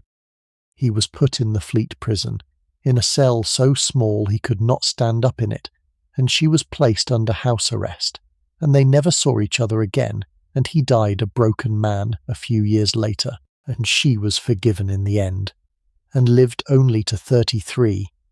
And then, 30 years later, Bess Throckmorton, who was a gentlewoman of the Privy Chamber, married Walter Raleigh in secret, and had his child, and when it came out, they both went to the Tower for it, and Raleigh was the most glittering man in England. Now, what do we do with this? The unkind reading is easy, and it is the one that has been made for 400 years, that she was a jealous woman who could not bear other people's happiness, and it fits the pattern, and I am not going to pretend the pattern is not there. She hated her ladies marrying. She hated hearing about it. She hated lettuce for it to the end of her life. But look harder, because the two Grey cases are not about jealousy. They are about the succession, and that is deadly serious. Catherine Grey married a man of royal descent without permission and produced 2 sons, and those sons had a claim. And in 1561 there were people in England already saying that the country should have Catherine Grey and her boy instead of the childless heretic. That marriage was, in the plainest terms, the construction of a rival dynasty inside her own household, and Catherine did not intend it that way, and it did not matter in the slightest what she intended. But Mary Grey married a porter. There was no claim, no plot, no rival house. Nobody was going to put the Sergeant Porter's stepchildren on the throne, and she was destroyed anyway, and the man died in a cell he could not stand up in. So there is something else in it, and I think it is this, and it is the saddest thing in the whole evening. Every one of those women did the thing she would not let herself do. She had made a decision at 25, and she had made it out of terror, and out of arithmetic, and out of a very clear-eyed reading of what happened to women in her family who loved powerful men, and she held that decision for 44 years, alone, against everything, and it cost her, And then, all around her, in her own rooms, girls she had known since they were children went and married for love, in secret, at 8 in the morning, because they wanted to, and got away with it, or thought they had. I do not think she could bear it. I do not think that is a nice thing about her, and I am not going to tidy it up, because it is the same woman who cut off John Stubbs's hand, and it comes from the same place. A wound about her own body, and what she had been forced to do with it, and the fact that everybody else seemed to be allowed. She was the most powerful woman in the world, and she was not allowed. Not by them, by the arithmetic. And the arithmetic did not apply to Mary Grey, who was little and married the doorman, and the Queen looked at that and could not bear it. Catherine Grey died at 27, asking that her rings be given to a husband she had not been allowed to see in 5. There were 3 rings, her betrothal ring, her wedding ring, and a third one, a death's head with a message on it that he had given her. She had kept all 3, all that time, in a house where she was a prisoner. The Queen, at the end of her own life, had one thing kept in a box beside her bed, and you will see what it was before the evening is out. They were not so different, those 2 women, and one of them had all the power in England, and neither of them got to keep the man. And while all of that was going on in her own rooms, the most sensible proposal she ever received was sitting on the table, and it had been sitting there for years. The Archduke Charles of Austria courted Elizabeth Tudor for the best part of a decade, on and off, and they never met. And it came closer to happening than anything else in her life except the last one, and it foundered on a single hour on a Sunday morning. He was the son of the Holy Roman Emperor, and he was a shade younger than her, and everything about the match was sensible. That is the trouble with it, actually. It is the only entirely reasonable proposal she ever received, and it is therefore the least interesting on the surface and the most revealing underneath. Consider the case for. He was a Habsburg, which meant that marrying him tied England to the Emperor, and an England tied to Vienna was an England that Spain could not attack without splitting the family. He was a younger son with a small territory in Styria, which meant that he could actually come and live in England, unlike a king of Spain or a king of France, who would have made her a consort in somebody else's country. He was reported to be pleasant, sober, cultured, a good horseman, not deformed, not mad, not violent, and not, so far as anybody knew, in love with anybody else. He would have brought money and safety and an heir and no complications. Cecil wanted it. Cecil wanted it desperately, for years. He sat down and made lists in his own hand in 2 columns, weighing this suit against Dudley's in the way of a man trying to argue his mistress out of a mistake, and the lists survive, and they are painfully honest. On Dudley's side he could find almost nothing except that she loved him, and on the Archduke's side he could find everything except that. The negotiations went on for years, and both came and went, portraits crossed the continent. At one point she asked, in effect, to see him first, which was a scandal, because a prince does not come and be inspected like a horse. The Habsburgs were mortally offended by the suggestion, and the whole thing stalled on it. And it is quite funny, and it is also her method. She found a condition they could not accept, and then blamed them for the collapse.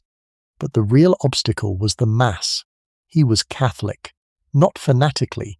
He was a moderate man in a family that produced some very immoderate ones. And the question that ran through years of negotiation, back and forth in dispatches, in council meetings, in 6 languages, was extremely narrow and completely insoluble. Could he hear Mass privately, in his own chamber, in the Queen's palace, once a week? That is all. 1 man, 1 room, 1 hour, 1 Sunday morning, and the answer had to be no, and she knew it had to be no. Not because she cared much herself. She was, by the standards of that murderous century, remarkably indifferent to what people believed in private. She said she had no desire to make windows into men's souls, and she meant it, and it is the most decent thing any ruler of that age said. But she had built her whole reign on a settlement, and the settlement held because it was just tolerable to almost everybody. And the moment a Catholic Mass was said inside the Queen's own house, with the Queen's own husband kneeling at it, the whole of the Protestant north of Europe would have read it as the beginning of the end, and every hot Protestant in England would have been in the streets, and the Catholics would have taken it as a signal that the tide had turned and started plotting on the strength of it. One private Mass, one room. It could not be done. So it died. Slowly, over years, with enormous politeness, and the Archduke married somebody else eventually and had 15 children and lived quietly and was, I hope, happier than he would have been here. Now, was she ever going to do it? Here is the honest answer, and it is uncomfortable. I think this is the one she thought about hardest and longest, and I think that if she had ever been going to marry a foreign prince, this was the man. I think there was a moment in the middle 60s when the country was frightened after the smallpox and Dudley was impossible, and the pressure was enormous, when it could have gone the other way. And what stopped it, I believe, was not the Mass. The Mass was the reason she gave, and it was a real reason, and it was also perfectly convenient, arriving exactly when she needed a reason. Because look at what she was actually being offered. She would have had to hand a man a share of her authority. That was not negotiable. A husband in that century was the head of his wife, and there is no version of a royal marriage in which the Queen's husband sits quietly and does not govern. Her sister had tried to write it into the treaty, and it had not held, because a treaty cannot make a 16th century husband into a subject. She had one thing. She had spent her whole life acquiring it, and she had nearly died for it twice. And a marriage, any marriage, would have meant handing half of it on the wedding day to a man she had never met permanently, with no way back. There is no clause you can write to prevent that. There is no negotiation that can protect you from it. The only defence available was not to sign.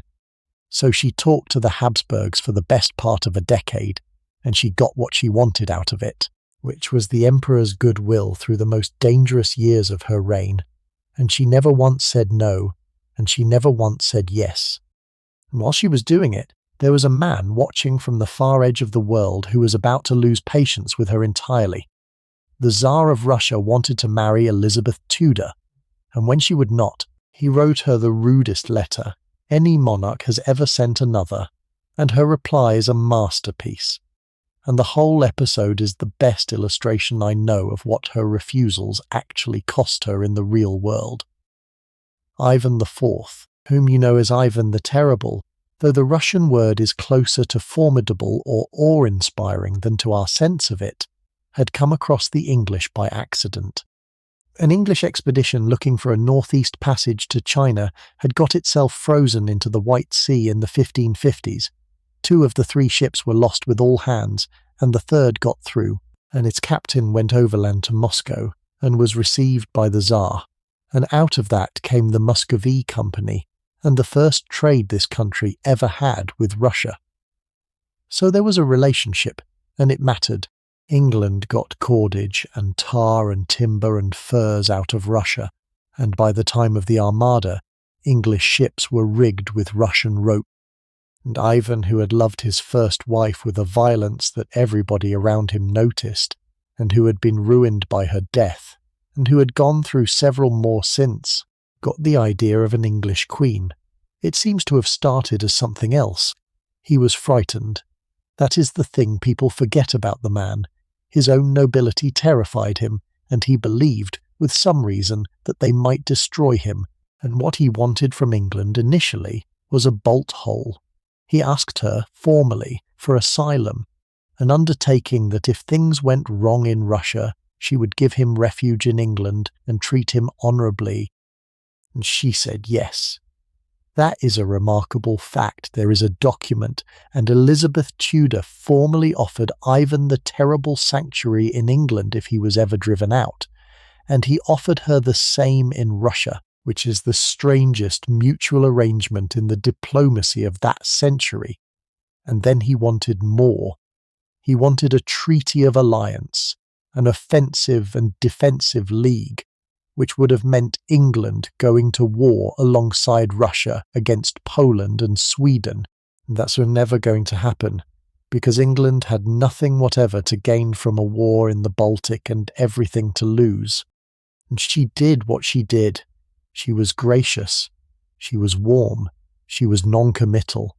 She sent him letters full of affection and no commitments for years, and he saw straight through it. And he was the only one who ever said so to her face. In 1570 he wrote to her. And the letter is astonishing, because it is not the letter of a diplomat. It is the letter of a furious man who feels he has been played. He says that he had thought she was ruler in her own dominions and looked after her own affairs and her own honour. And then he says, "We now perceive that there be other men that do rule, and not men but boors and merchants, who seek their own profit." And then the sentence, "As for you, you remain in your maidenly estate like a common maid to the Queen of England, in writing." And he broke the Muscovy Company's privileges in retaliation, and English trade in Russia collapsed for years, and there is the cost. Right there. That is what a refusal actually did in the real world. Ships in the White Sea with nothing to load. Now, what did she do about it? She did not rage. She did not break off.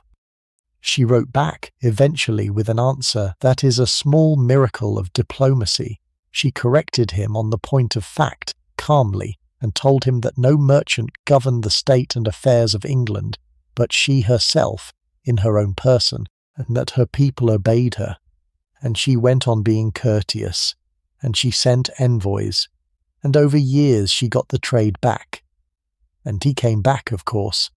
Years later, in his last decade, he was still at it.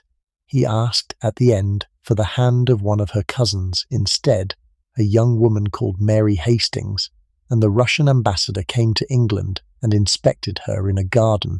And Mary Hastings was so appalled at the prospect of Moscow, and by what everybody had heard about the fates of that man's wives, that she begged not to be sent, and the court took to calling her, cruelly, the Empress of Muscovy as a joke. Elizabeth did not force her. Sit with that for one moment, against everything else in this century that we have looked at tonight. A queen had a chance to buy a trade treaty with a young cousin's body, exactly as her own father and her own grandfather, and every crowned head of Europe had done with their daughters, exactly as had been done to her, and she let the girl off. Ivan died in 1584, playing chess, or setting up the board. And here is why I have given him a chapter, because the whole of this evening looks, from a distance, like a woman in a beautiful gown saying no to a queue of princes, and it is easy to make it charming, and it was not charming. Every one of those refusals had a price, and she paid all of them. Refusing Eric cost her the Baltic. Refusing the Archduke cost her the Emperor's warmth in years when she badly needed it. Refusing Ivan cost her the Russian trade for the best part of a decade. Refusing Philip, in the end, cost her 130 ships in the Channel. She knew the price of every single one, and she paid up each time for 50 years, and she never once bought her way out of trouble with her own body, which the rest of the crowned heads of Europe did as a matter of routine and thought nothing of. That is the thing I would like you to take away when you are drifting off. Not that she was clever, though she was the cleverest of the lot of them, that she paid over and over, in ships and treaties and trade and armies at the door she paid, and she never sent the invoice to anybody else. Except once. There was one man she made pay, and he was the one she loved. And she was about to do the most extraordinary thing to him that one person has ever done to another. She was going to offer him to somebody else. In 1563, Elizabeth Tudor offered Robert Dudley in marriage to Mary, Queen of Scots, and it is the single strangest thing she ever did, and I have never met a satisfying explanation of it. And I am going to give you 3. Set the board. Mary of Scotland is 21. She has come home from France a widow, having been Queen of France at 16 and lost her husband at 17. She is beautiful, she is Catholic, she is Elizabeth's cousin, and she has the best claim to the English throne after Elizabeth herself, which makes her the most dangerous person in the British Isles. And she is looking for a husband. That is the crisis. Whoever Mary marries becomes, potentially, the co-owner of the English succession. If she marries a Habsburg, or a French prince, or Don Carlos of Spain, then England is surrounded by a Catholic axis, with a claimant at the head of it, and there is a war within 5 years, so Elizabeth has to control the Scottish marriage. And the way she chooses to control it is to send her cousin, the one man in England she cannot bear to be parted from. She offers Robert Dudley, her Robert, the man whose rooms adjoin hers, whom she named Protector of England from her deathbed a year earlier, whom the whole of Europe believes she is going to marry, and to make him grand enough to be offered to a queen, she made him Earl of Leicester, and the ceremony is the most famous scene of the whole reign, for reasons that have nothing to do with the earldom, because there is an eyewitness. The Scottish ambassador, James Melville, was standing there, and he wrote it down. Dudley knelt in front of her with great gravity to receive the honour, and she put the mantle on him, and then, in the middle of it, in front of the entire court and a foreign ambassador, she put her hand down inside his collar and tickled his neck. And Melville, being a professional, looked at that and understood the whole situation instantly. Then she turned to him and asked him what he thought of her new earl, and Melville, who was as smooth an operator as ever came out of Scotland, said something diplomatic. And she asked him, and this is the exchange everybody remembers, whether he did not think more of the Scottish lad standing there, which was Lord Darnley. And Melville said that no woman of spirit would choose such a man, because he was more like a woman than a man, being beardless and lady-faced. She had brought Darnley over on purpose so that Melville could see him and dismiss him. It did not work. We will come to that. Now, why? Why offer him? The first explanation, the cynical one, is that it was never real. She was buying time. If Mary was negotiating about Dudley, she was not marrying a Habsburg, and every month of delay was a month of safety, and Elizabeth knew perfectly well that Mary would rather die than take the Englishwoman's cast off, and the whole thing was a device to keep the Scottish marriage market frozen. I think this is largely true. The second explanation is that she meant it in a specific and rather beautiful way. She was trying to solve 2 problems with one man. She could not marry him, that was closed forever, and so she would put him in Edinburgh, where he could be her eyes and her voice, and the guarantee that the 2 kingdoms were joined, and she would keep him in her life forever, without ever having to give him up entirely. There is some evidence for this, she suggested, seriously, that the couple might live at her court, with her, in England. Read that again. She proposed that her cousin should marry the man she loved, and that all 3 of them should live in the same house. That is not a policy. That is the fantasy of somebody who cannot have what she wants and is trying to build an arrangement in which nobody has to leave. And the third explanation is the one I keep coming back to, and it is not flattering to anybody. She did it because she could. He was hers. That was the fact of his existence. Everything he had from her, and every year she reminded him of it in one way or another, and this was the largest reminder of all. I can give you away. I can hand you to another woman, in a treaty, like plate. You have no more say in this than I had at 14. I think that is in it. I do not think it is all of it, and she would have been horrified to hear it said. But it is in there. Everything that was done to her, she learned to do. And how did he take it? He was, by every report, appalled and humiliated. He did not want to go. He was 32, in love, at the very centre of the English court, and he was being packaged up and posted to a cold country to marry a Catholic queen who despised the idea. He worked quietly and desperately to sabotage the whole thing. He told the Scottish envoys privately that he was not worthy to wipe her shoes, and that the whole proposition came from Cecil, who was his enemy. Mary refused, of course. She strung it out for a year and a half because she wanted Elizabeth to name her heir in exchange, and Elizabeth would never name anybody, and so the two of them circled, and neither blinked, and eventually Mary did the thing everybody had been dreading. She married Darnley, the beardless, lady-faced boy, in the July of 1565, for love, at first sight, against everybody's advice, and it was the single worst decision anybody makes in this evening. He was a drunk and a fool and a bully. He murdered her secretary in front of her when she was 6 months pregnant, dragging him screaming out of her room and stabbing him 50-odd times while somebody held a pistol at her belly.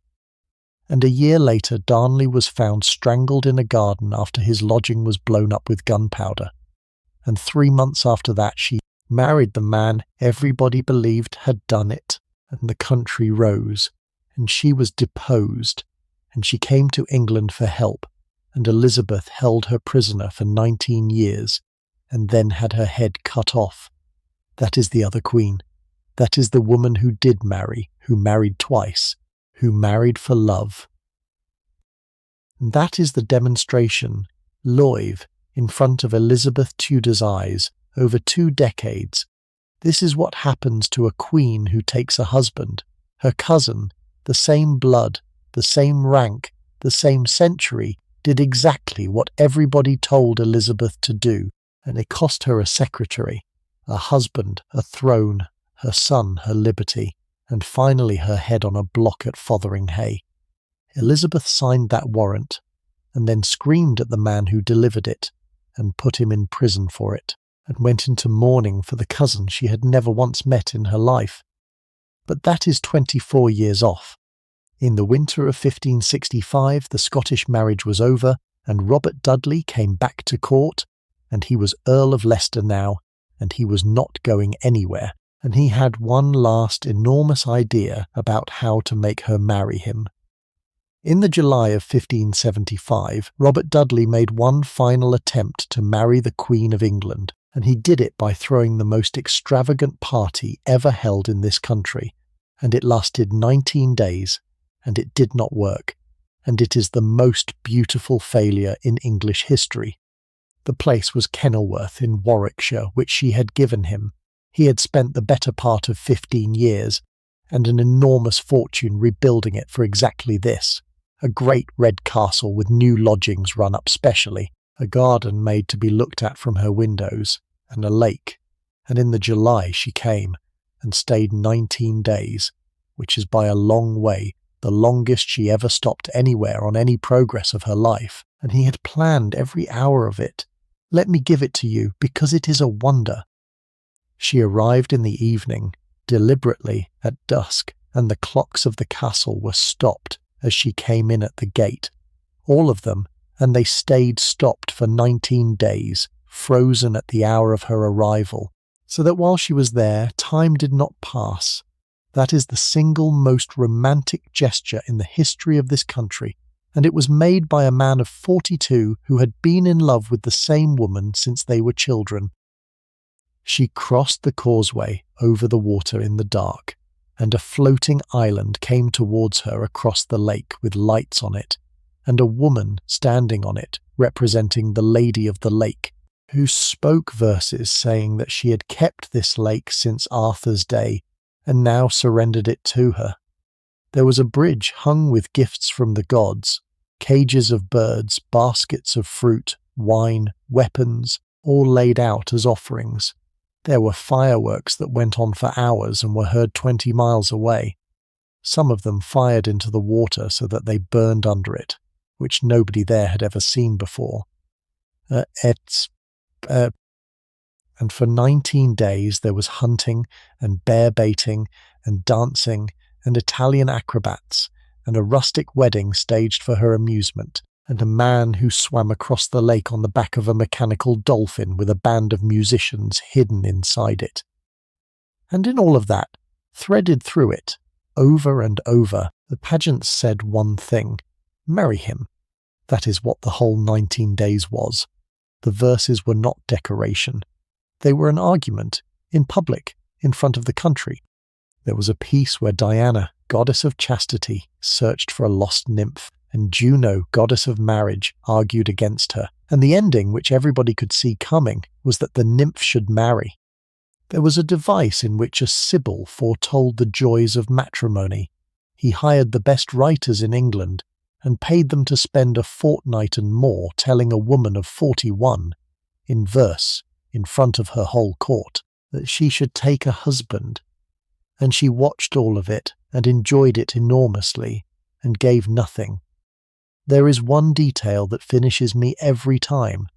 The final show, the big one, was to be performed on the last day, and it was the one that made the argument plainly. It had Diana and Iris and the whole apparatus, and it ended with a direct address to her, urging the marriage.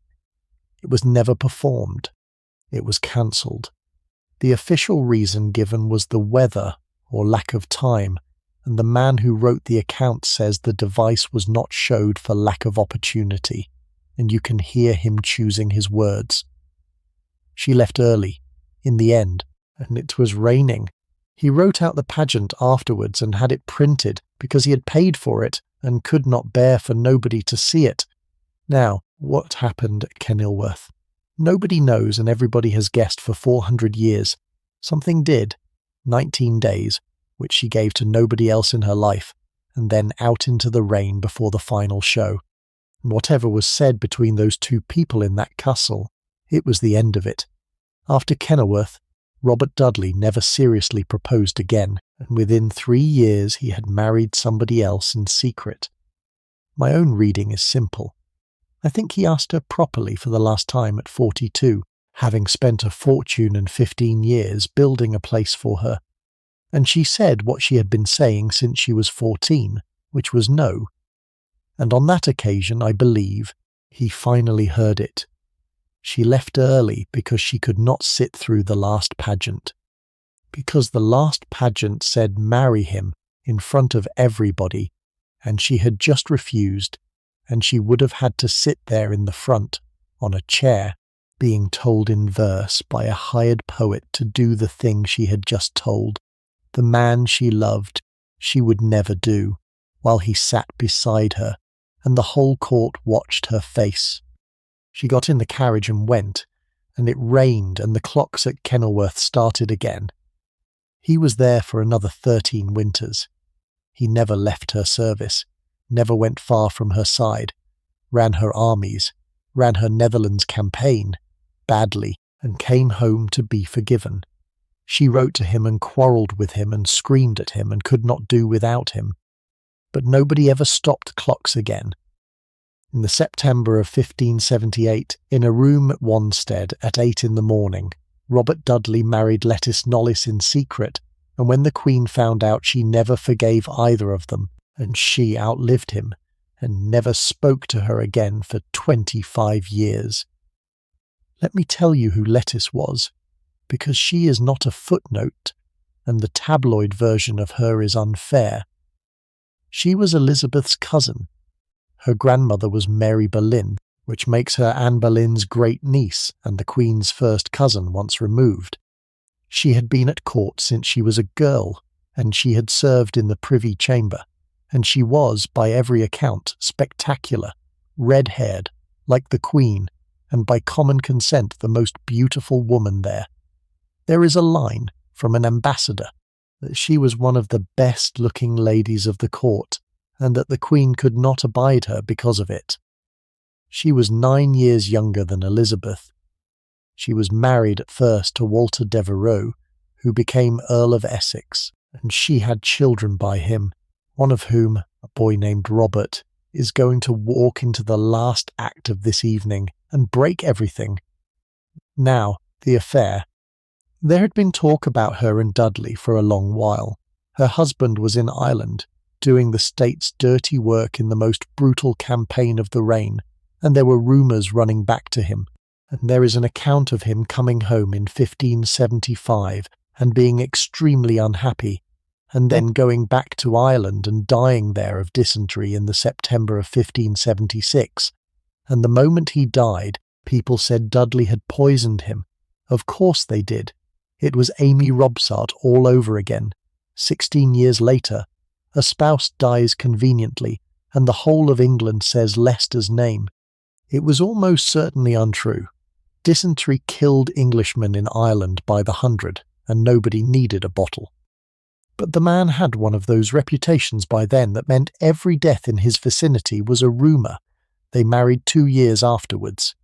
Secretly, at his house at Wanstead, early in the morning, with about 6 people present, and the bride's father made them do it in front of witnesses, because he wanted his daughter's honour protected in case the Queen tore it up, which shows you exactly how frightened everybody was, and they were right to be, because the Queen was not told, and the Queen found out, she found out, of all ways from a Frenchman. Jean de Simier, who was over here at that moment negotiating a French marriage, and who had worked out that Leicester was wrecking his negotiation from the inside, went and told her. He did it as a weapon, and it landed like one. Now, what she did. The reports are dramatic, and the drama is agreed on by everybody. She flew into a rage that people remembered for years. She ordered him to the Tower and had to be talked out of it by the Earl of Sussex, who was Dudley's own enemy, and who told her, to his eternal credit, that no man ought to be punished for lawful marriage. She banished him from court. She banished Lettice permanently, and permanently meant permanently. For the whole remainder of the reign that woman was not received, and when she once tried to present herself the Queen would not see her. She called her, according to a later report, a she-wolf. Now, why? She would not marry him. She had refused him for 2 decades. She had offered him to another queen. She was 45 and he was 46, and everybody involved knew perfectly well that it was never going to happen. He wanted children. He had none, and he was the last of his line, and Lettice gave him a son. So what right did she have to be angry? None whatsoever. And the anger is one of the most human things in this whole evening, and I refuse to be sniffy about it, because here is what she lost that morning, and it was not a husband. It was the arrangement. For 20 years she had had the thing she had built for herself in the only way she could build it. A man who loved her, who was hers, who was there every day, who would never have anybody else, and who did not own her. That was her solution to an impossible problem. That was the settlement she had made with her own life at 14, and with her own heart at 27, and it had held, and it was the only intimacy she had. And he went and got married in a room at 8 in the morning without telling her, to her own cousin, who was younger and beautiful and could still have children. He was allowed. He was entirely within his rights, and he had waited a very long time. And she had every right to be broken about it, and no right at all to say so. And she was a queen, so she did the only thing available, which was to make it about disobedience. He came back. Of course, within a couple of years he was in favour again, because she could not do without him, and he ran her army in the Netherlands and made a mess of it, and was forgiven for that too. But he did not bring his wife, ever, and he lived the rest of his life in the extraordinary position of being the Queen's favourite by day, and Lettice's husband somewhere out of sight. There is one small thing left of it, and it is unbearable. They had a son, Robert, called the Noble Imp on his tomb, and he was the joy of Dudley's life, and he was dead at 3 in 1584, and there is a monument to him at Warwick with the little boy lying in his armour. Dudley never had another child. Everything he had built, all the offices and the castle with the stopped clocks, went nowhere. And after he died, Lettice Knollys married again a much younger man and lived to be 91, and outlived Elizabeth by 3 decades, and outlived her own son the Earl by rather more, and died in 1634, and she asked to be buried beside Robert Dudley in the church at Warwick, next to the little boy. She is still there.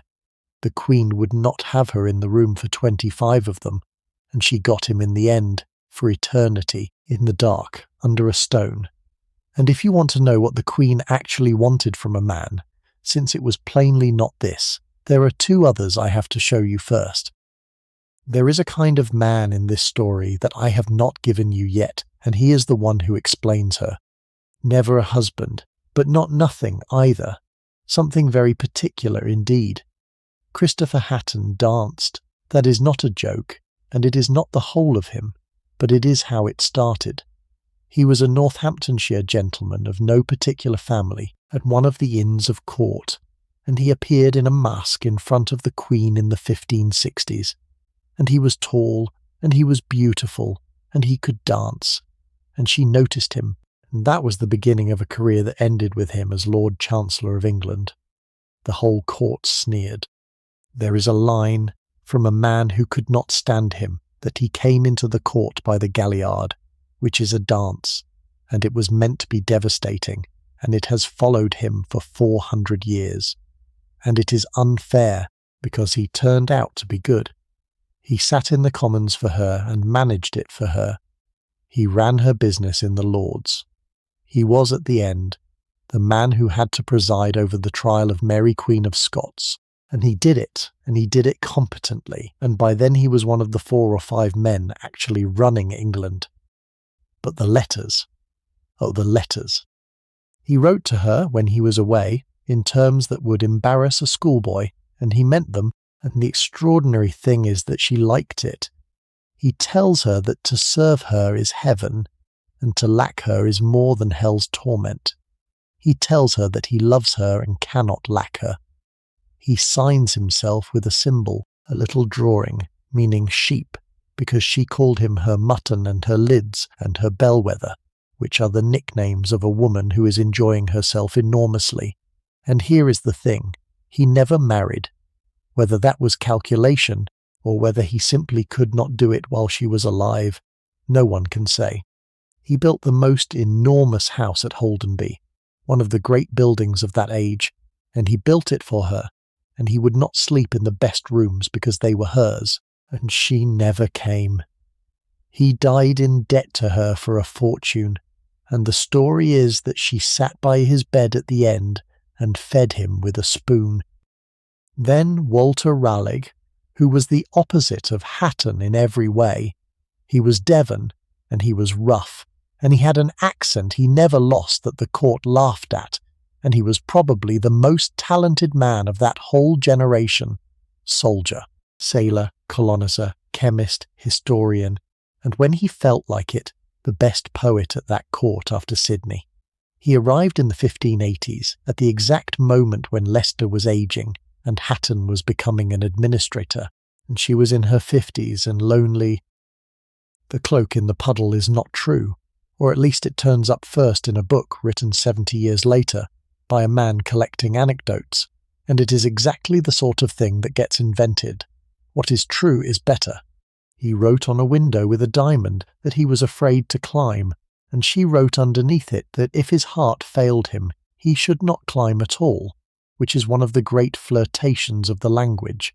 And that story is nearly as late, and I do not care. In 1591 he secretly married Bess Throckmorton, who was one of the Queen's own gentlewomen, and got her pregnant and lied about it for months. And when it came out, they both went to the Tower.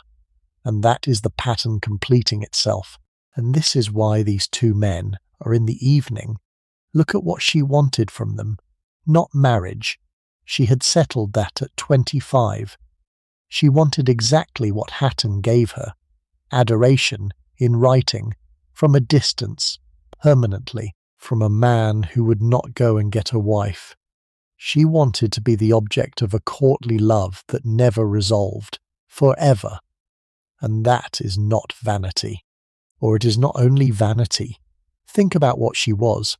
She had watched, at 14, what a man's desire actually meant in practice. It meant a hand on you, in a bed, at 14, with nowhere to go, and she then constructed, over 40 years, a version of male desire that could not touch her, written down, in verse, at a distance, ritualized, formalized, made into a game with rules that she wrote. That is what the accession day tilts were. That is what the letters were. She built herself a world in which men adored her endlessly and could not have her, and could not leave, and every single one of them signed his letters as her servant. It is the most extraordinary piece of self-protection anybody has ever built, and it worked, and it was also, I think, genuinely delightful for her, and I refuse to make her a tragedy about it. She had a marvellous time. She danced into her 60s. She got the best poetry in the English language written at her. She was, for 44 years in every room she ever entered, the person everybody was looking at, and the price of admission to that world was that no man ever got to close the door behind him, and the two who tried, Leicester and Raleigh, were punished for it, and Hatton, who never tried, got a spoon at the end. And then, at 45, when it was all settled and the world had stopped asking, a boat came across the channel with a Frenchman on it. The last man to court Elizabeth Tudor was a French prince of 23, with a face ruined by smallpox, and she was 45, and against every expectation, including her own, she fell for him. His name was Francois, Duke of Alencon, and later of Anjou. He was the youngest son of Catherine de' Medici, which means he was the youngest of the most poisonous family in Europe, and the fifth son at that. 2 of his brothers had already been King of France, and there was nothing at all left for him. And he was, physically, unfortunate. He had had smallpox as a child, and it had wrecked his face. He was short. His spine was said to be crooked, and his nose was said to be double at the tip, which I have never quite been able to picture, and which the ambassadors mentioned constantly. He was 22 years younger than her. So when the proposal came, in 1578, the English court's first reaction was that it was a joke, and their second was that it was an insult, and their third, when they saw her face, was pure horror, because she liked it. Start with why it was even on the table. The situation in that year was desperate. Spain was in the Netherlands with the finest army in the world, 20 miles from the English coast, methodically crushing the Protestant Dutch. If Philip won there, England was next. Nobody in that council doubted it. And England was a small country with almost no standing army. She needed France not to be Spain's friend, and she needed the Netherlands not to fall.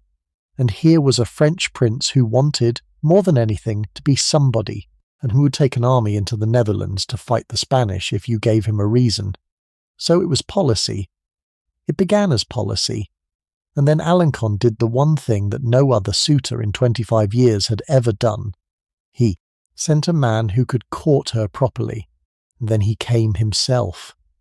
The man was Jean de Simier, and he is one of the great figures of this reign, and almost nobody knows his name.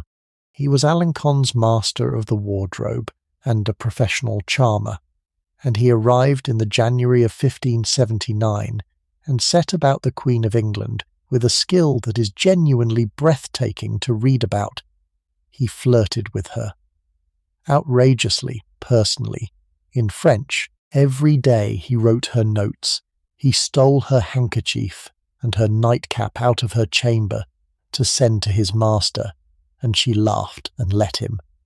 She gave him a nickname, because she gave everybody nicknames. She called him her monkey.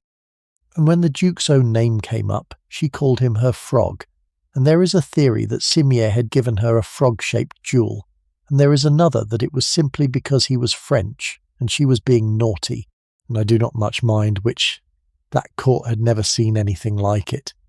Simier understood, correctly, that this woman had spent 20 years being negotiated with by grave men in black, and had never once been courted, and that if you wanted her, you had to actually pay attention to her as a woman of 45, and not as a treaty with a body attached.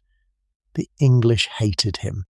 Leicester hated him, and there was a shot fired at Simier's barge on the Thames by one of Leicester's men, and a story went round that Simier had bewitched the Queen with love potions, which is what people reached for in that century when a woman of that age was plainly having a good time.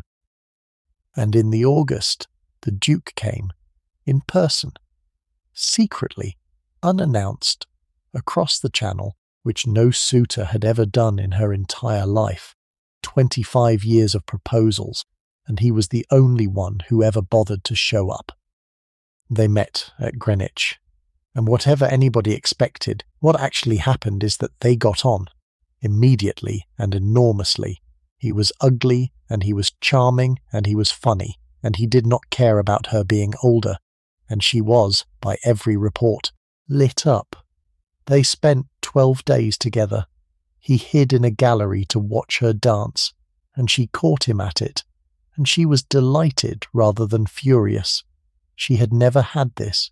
She had had adoration, and negotiation, and flattery from men who wanted her office, and she had never once had a man simply enjoy her company for 12 days.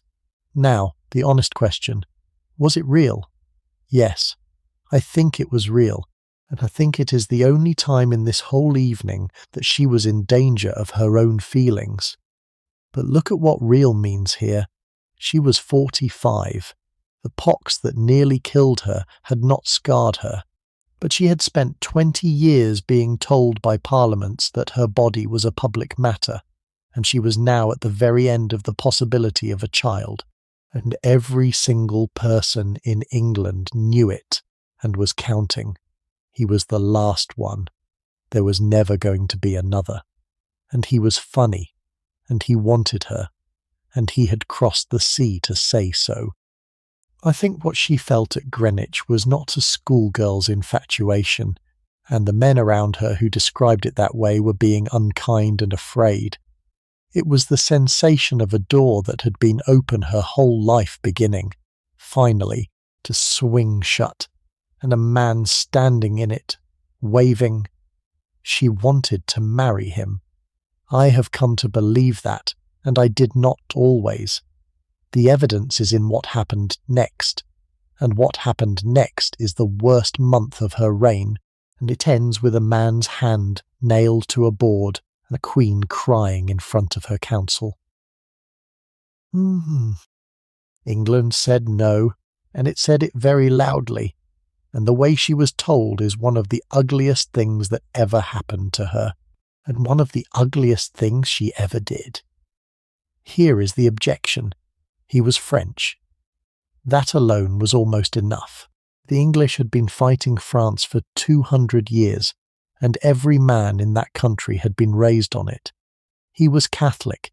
He was the son of Catherine de' Medici, whose family had, 6 years earlier, presided over the St. Bartholomew's Day massacre, in which thousands of French Protestants were butchered in the streets of Paris over several days and their bodies went into the river. That was not history.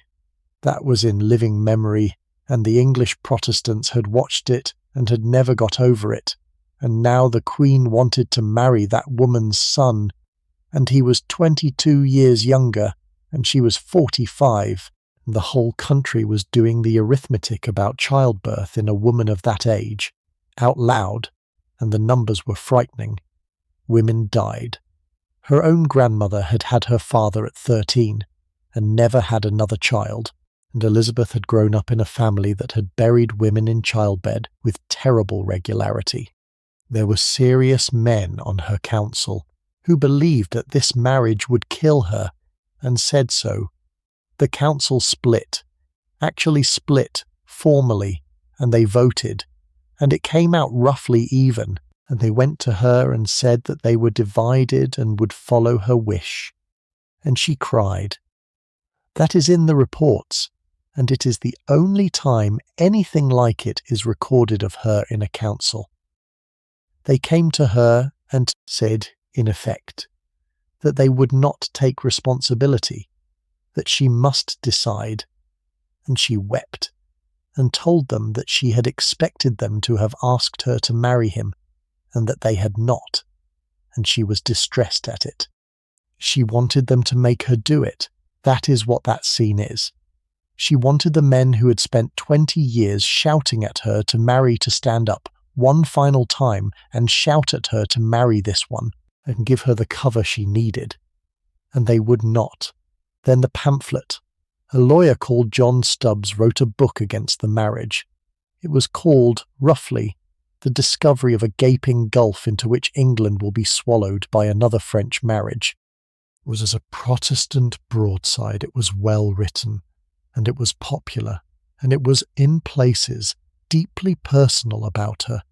It talked about her age, and about the danger of childbirth at that age, and about the French disease running in that family, and it did it in a tone that could be read as concern, and could be read as a man in a tavern discussing a woman's body. She had him arrested, and the printer and the distributor, and they were tried, and the sentence was that their right hands were to be cut off, and it was carried out. In the marketplace at Westminster, in the November of 1579, in front of a crowd, they put his hand on a block and drove a cleaver through the wrist with a mallet. And Stubbs, with his hand off and the stump smoking from the cautery, took off his hat with the one he had left and cried out, "God save the Queen," and then fainted. The crowd said nothing. That is the detail that has always stayed with me, and it is recorded by a man who was there. He says the multitude standing about was deeply silent. They had watched a man lose it for saying what most of them thought, and they would not cheer, and they would not riot, and they just stood there in silence and looked at her government. I am not going to defend it. It is the worst thing in this evening. He was not a traitor. He was a Protestant lawyer who loved her and thought she was making a mistake and said so in print, and she took it off him because she could not bear to be told in public that she was too old. That is what it was about. Not sedition. The sentence was disproportionate and everybody knew it, and she pushed it through against advice. And the reason is, in the pamphlet, he had written about her body and her age and her womb, and half of England was talking about it, and she could not silence half of England. So she silenced him. Everything in that woman's life came back to the same wound. Her body was a public matter. It had been discussed by committees since she was 25. And at 45, at the very last moment when she had a chance to be a woman rather than an office, a lawyer put it in print for anybody to buy, and she cut his hand off. Now, the strangest part. Stubbs never turned against her. He wrote afterwards, from prison, still loyal, and he signed his letters with a joke about his left hand, and he was later elected to Parliament, and was employed by the government, and he defended her against foreign attacks in print for the rest of his life, left-handed. And she went on with the courtship for 2 more years against the pamphlets and the preachers and the council and the whole country, and on a morning in the November of 1581, in the gallery at Whitehall, in front of the French ambassador and her own courtiers, Elizabeth Tudor kissed Francois of Alencon on the mouth, took a ring off her own finger and put it on his, and said that he would be her husband. She was engaged for 1 night. That is the whole of it. Elizabeth Tudor was by her own public declaration, in front of witnesses, the promised wife of a French prince for approximately 18 hours. Set the scene, because it is one of the great scenes and it deserves it. It is the 22nd of November, 1581. She is in the gallery at Whitehall, walking with Alencon. The French ambassador comes to her and asks her, formally, what he is to write to his master, the King of France, about the marriage. And she turns in front of everybody and says that the Duke shall be her husband, and she kisses him on the mouth and takes a ring from her own hand and gives it to him, and tells the room to bear witness. The French were ecstatic, the English were appalled. Every person in that gallery understood that they had just watched the Queen of England commit herself in public before an ambassador, which is as binding as anything short of a priest. And that night, her women went to work on her. We know this because of what happened next and because of a report of it. Her ladies were with her all night and they wept and wailed and terrified her. And you have to understand who those women were. They were not courtiers playing politics. Some of them had been with her 30 years. They were the ones who had watched her nearly die of the pox, who dressed her, who knew what her body actually was under the clothes and the paint, and who had lived through their own confinements and buried their own children. They were the only people in England who talked to her as a woman, and they sat up all night and told her that if she married that boy she would die, not politically, in a bed of a birth at 48, and in the morning she sent for him and told him that she could not marry him. There is a report of what she said, and it is one of the saddest things she ever said. She told him that if she were to choose a husband, she would choose him, and that she had struggled with herself all night, and that she could not. He took it badly, and I do not blame him. He tore the ring off, or threw one down, depending on the account, and he raged and said things about the inconstancy of women and the inconstancy of islands. And then, because he was actually rather a good man underneath the politics, he calmed down, and he stayed. He stayed for another 3 months. That is my favourite fact in this chapter.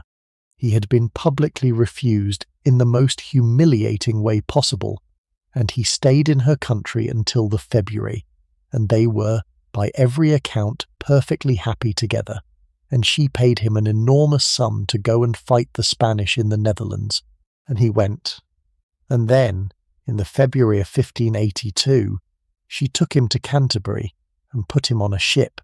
She went the whole way with him, all the way to the coast, in the winter, which she did not have to do and which no protocol required. And at Canterbury they parted, and there are reports of it, and both of them wept.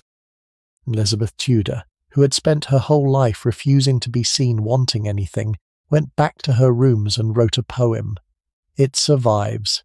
It is called, in the manuscripts, On Monsieur's Departure, and it is one of the best poems anybody wrote in that century, and it is by a woman of 48 who has just sent away the last man who will ever want her.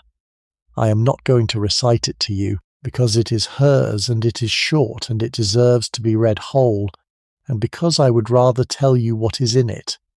It is about the gap between the face and the inside. She writes that she grieves and dare not show her discontent, that she loves and yet is forced to seem to hate, that she does and dare not say she ever meant. She writes that she is and is not, that she freezes and yet burns. She says she is another self and cannot get away from that other self, that her care is like her shadow in the sun, following her when she flies from it and fleeing when she pursues it. And at the end she asks for one of two things, either to be given some gentler passion, because she is soft and made of melting snow, or else to be let alone entirely, to float or sink, live or die. Or let me live with some more sweet content, she writes, or die, and so forget what love e'er meant. That is her, that is Elizabeth Tudor, in her own hand, at 48, not queening, not managing, not turning it aside with a joke in front of Parliament. Just a woman who has done the arithmetic her whole life and got the right answer every single time and is sitting in a room at Canterbury after the boat has gone, saying that she is made of melting snow. He died 2 years later, at 29, of a fever, having failed in the Netherlands and disgraced himself at Antwerp. She heard in the summer of 1584, and she wore mourning, and she wrote to his mother, of all people, to Catherine de' Medici, that they were 2 widows, and that she hoped Catherine's grief would be tempered because at least there was still a king of France to comfort her, whereas she herself had nobody. 2 widows. She had never married him. She was not his widow by any law in Europe. She was 48 when he sailed, and she lived another 21 years, and there were no more suitors. Not one. The most courted woman in the history of the world, and after that boat left Canterbury in the February of 1582, nobody ever asked again. And what she did next is the strangest and cleverest thing in the whole of her life. When the last boat sailed out of Canterbury in the February of 1582, Elizabeth Tudor was 48, and there was not going to be a husband, and everybody in England knew it at last. And the most interesting thing about the 2 decades that were left is what she did with that. She turned it into a religion. I want to be careful with that word, because I do not mean it loosely, and because what happened in England in the 1580s and 90s is one of the strangest pieces of image-making in European history. Here is the problem she had. For 25 years the official line had been, "She will marry soon, be patient, the succession will be provided for." That line was now dead. She was past it.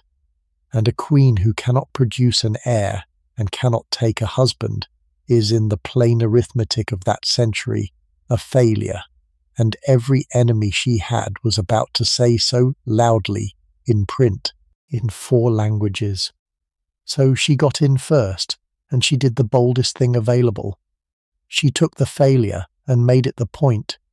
Not a woman who could not marry, a woman who would not, because she was married already to England, because she belonged to all of them, and to no one man, because her virginity was not an absence but a power held deliberately on their behalf. And once you say it like that, look at what becomes available to you. That country had, 30 years earlier, been Catholic. It had had, for the whole of its Christian life, a virgin at the centre of its devotion, statues in every parish, candles, pilgrimages, the Lady Chapel in every church, and all of that had been smashed in living memory by her father and her brother, and the niches were empty, and the walls were whitewashed, and there was a shape in the middle of English life, the size of a woman, with nothing in it, and they put her in it. I do not think she sat down and planned that. I think it grew, and she saw what it was, and let it run. The portraits change. That is the visible part. She stops being painted as a woman and starts being painted as a device. The sieve portrait, where she holds a sieve because of a Roman story about a Vestal Virgin who proved her chastity by carrying water in one. The Armada portrait, where her hand rests on a globe and the ships burn behind her. The rainbow portrait, right at the end, where she is impossibly young, in a gown covered with eyes and ears, holding a rainbow with a serpent on her sleeve. Nobody thought those were pictures of a woman. They were arguments in paint. They stopped putting her age in them. The face becomes a mask, and it was a deliberate mask.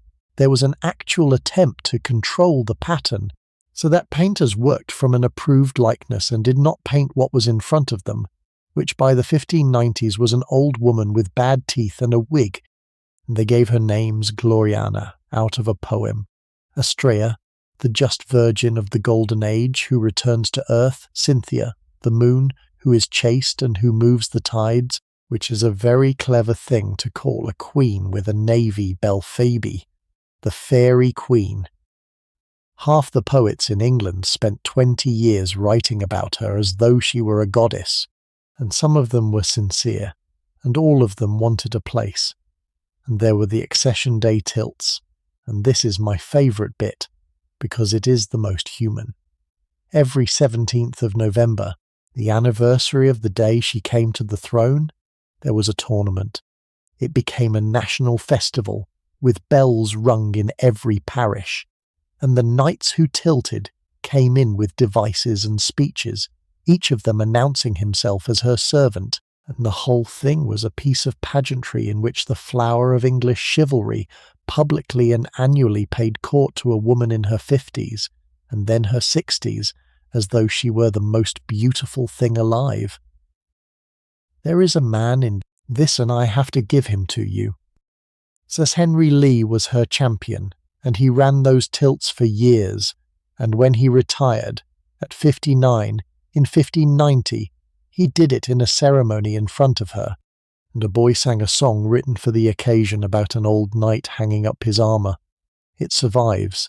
It is called in the books, "His golden locks time hath to silver turned." It says that his helmet shall be a hive for bees now, and that duty, faith and love are roots forever green. An old soldier gave up his armour in front of his queen and had a song sung about the beehive it would become, and everybody there cried, including, by some accounts, her. Now, was any of it true? That is the wrong question, and I want to say why. Everybody wants to know whether Elizabeth Tudor was really a virgin, and it is asked with a nudge, and it has been asked for 400 years, and it is nobody's business, and it never was. What is true is the thing underneath it, and underneath it is this. A woman was handed, at 25, an impossible position, rule alone, which no woman was thought able to do, or marry, which would end her rule. And she found a third answer that nobody had ever used before. She took the one thing about herself that everybody in Europe considered a deficiency, that she had no husband, no man, no head, and she rebuilt it, in public, over 20 years, into the source of her authority. Her enemies said she was an old maid. She said, "Yes, and that is why I am yours." Her enemies said she was barren, and her answer to that was, "I have a country full of children." There was a cost to that too. She had to be at every single day in company at 65, in a wig, in paint, in the candlelight, with the poets watching.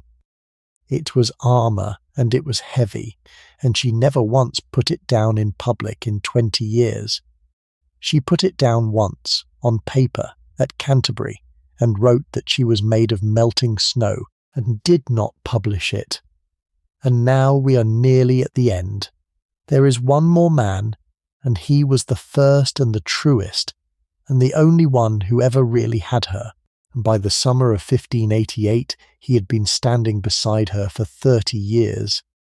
Robert Dudley died on the 4th of September, 1588, 6 days after she had ridden out to Tilbury to speak to his army, and what she did when she was told is the last thing I have to give you about her, and it is the whole evening in one object.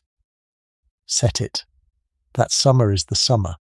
The Armada has come and been broken and scattered up the North Sea, and the invasion has not happened, and she has ridden out to the camp at Tilbury on a white horse in front of the troops, and made the speech that every English child used to learn, that she knew she had the body of a weak and feeble woman, but that she had the heart and stomach of a king, and of a king of England too, and the man who was standing beside her at Tilbury, holding the bridle, who had raised that army and commanded that camp, was Robert Dudley.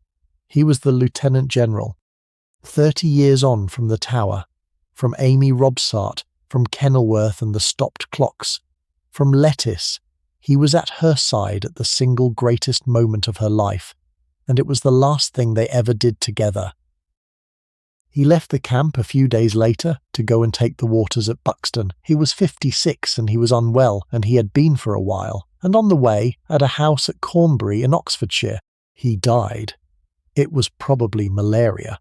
There was a great deal of it in the Thames marshes, and he had been living in a camp in one. 6 days before he died, he wrote her a letter. It is a short letter, and it is about nothing.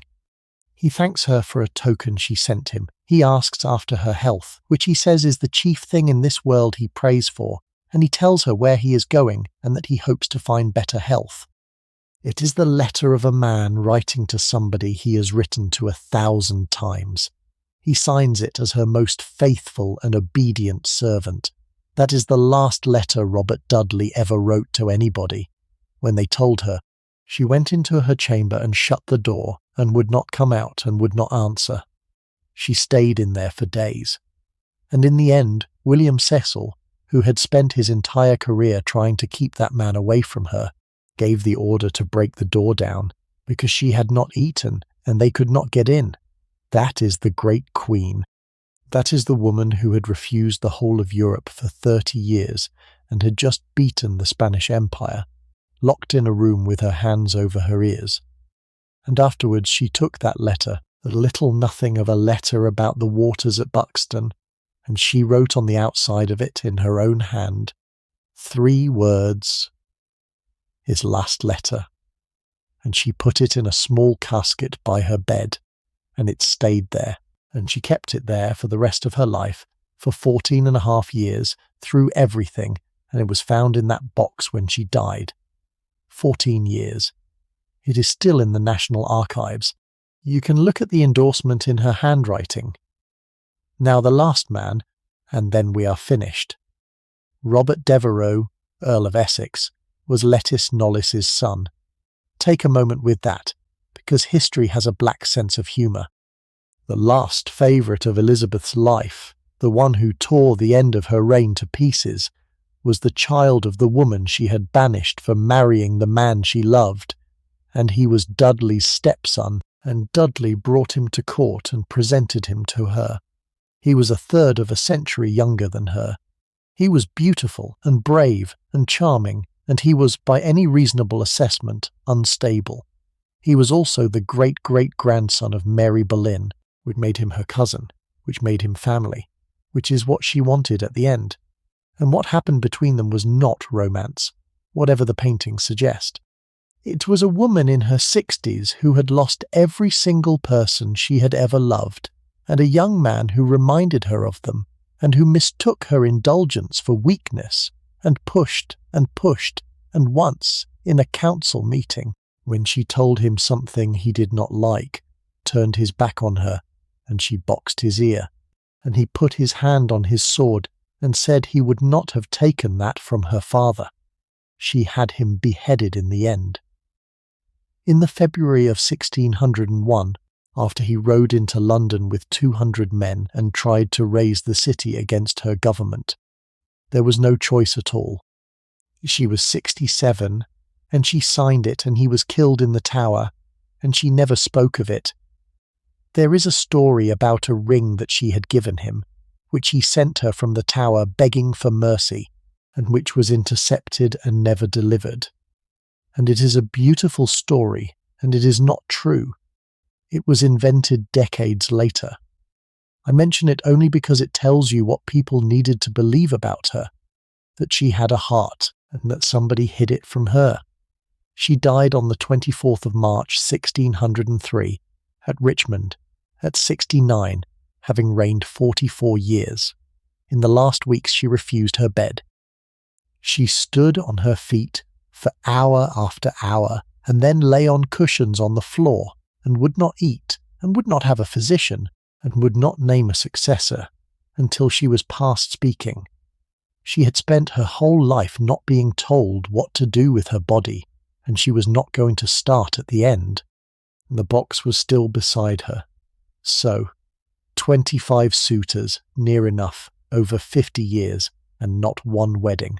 And I want to add it up now, plainly, and tell you what that refusal actually bought, and what it actually cost, and then we can let her sleep. Start with what it bought, because it is enormous, and it is almost never counted.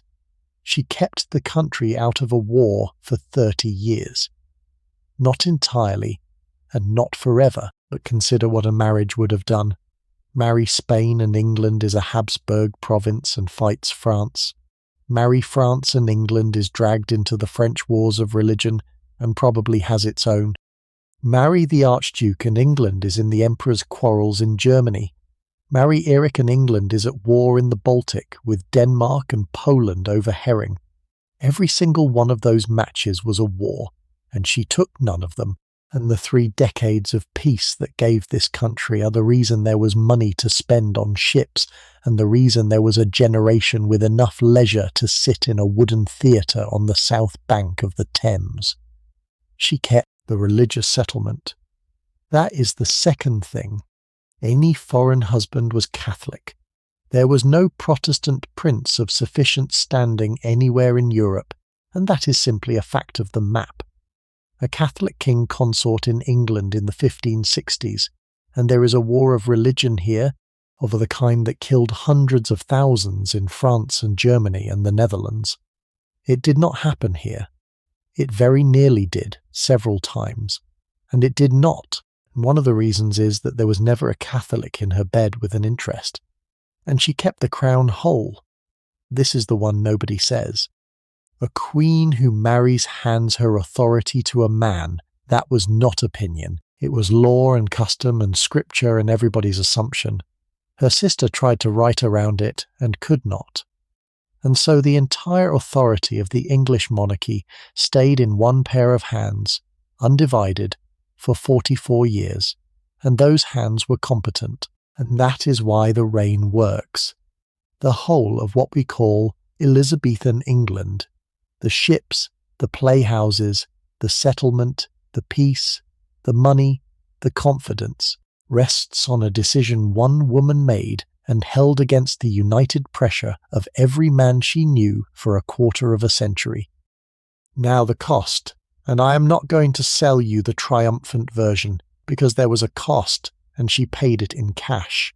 She was alone, not metaphorically. She had no husband, no children, no mother, no father, no sister, no brother. Her nearest blood cousin she kept in a prison for 19 years and then executed. The other one she banished for a quarter of a century for marrying the man she loved. And the man she loved she could not have, and when he died, she locked herself in a room and they had to break the door. She had no one to tell things to. Think about that as a practical fact of a working life. 44 years of decisions, some of them about killing people, all of them alone, in a court where every single person in the room wanted something, and half of them were writing to a foreign power about her that night. And she was, all her life, the subject of a conversation about her own body that she was not permitted to end. As a young woman it was whether she would marry. In her 30s it was whether she still could. In her 40s it was whether it would kill her, in print, by a lawyer, and she took his hand off for it. In her 50s and 60s it was the paint and the wigs and the teeth, and every ambassador in London filing reports on the decay of a woman's face as though it were a naval matter, which in a sense it was. She never once got to be a private person, not for 1 hour, from the age of 2. And I keep coming back to the poem because it is the only place where the door opens. All the great speeches are performances, and they are magnificent. And I do not doubt she meant them, but they are for a room. The poem is not for an audience at all. On Monsieur's departure was not printed in her lifetime. It is a woman of 48 writing for no one at all in her own hand that she is made of snow, and asking to be given either something sweeter or nothing whatever. Nobody let her alone, and nobody gave her the other thing either. So here is where I come out, and you may disagree, and I would like it if you did, because it is the sort of thing worth arguing with yourself about as you fall asleep. I do not think Elizabeth Tudor was a woman who could not love. I think she was a woman who was taught, before she was 15, by a mother she never knew, and 2 stepmothers on scaffolds and 1 man in her bedroom, and a girl called Catherine Howard, that to be loved by a powerful man in that world was to be destroyed by him, and that the destruction was not an accident of the men involved, it was the mechanism. And she looked at that, at 25, with a crown on her head, and she made a decision that almost no one in history has ever had the nerve to make, which was to want the thing and not take it for 50 years in public, while being told every single year that she was wrong. That is not coldness. That is the most disciplined act of will in English history. She got the marble stone. She told them she would in her first parliament when she was 25, and not a soul believed a word of it. And she was right and they were wrong. And she is lying in Westminster tonight with her sister underneath her, and the two of them are together at last, the one who married and the one who did not, in one vault in the dark, under one Latin inscription that says they are partners both in throne and grave. And in the box by the bed at Richmond, on the last night, there was a letter about the waters at Buxton. That is what she took with her, not the Armada, not the crown. Man asking after her health, and 3 words on the outside in her own hand. And now let all of them go, because they are all gone anyway, and there is nothing left tonight to decide. Let the letters stop coming. Let the Latin verses from Sweden lie unopened in the bag on the quay at Stockholm, and let the portraits stay in their cases, and let the envoys go home to their kings and say that there was no answer, because there was never going to be an answer. Let the fair at Abingdon come to an end. The stalls come down, and the people walk home along the lanes in the last of the light, and there is a house on the way with the door open, and tonight, in the dark, nobody goes in, and nobody finds her. And Amy Robsart is 28 and asleep upstairs with the window open, and it is only a Sunday. Let the clocks at Kenilworth stay stopped. Let it be the evening she arrived forever, the lights coming across the water, the island floating towards the causeway, the fireworks burning under the lake, and a man of 42 standing at the gate watching her come, and the hands of every clock in that castle holding still at the hour, so that none of the rest of it has to happen. Let the ship at Canterbury stay tied up.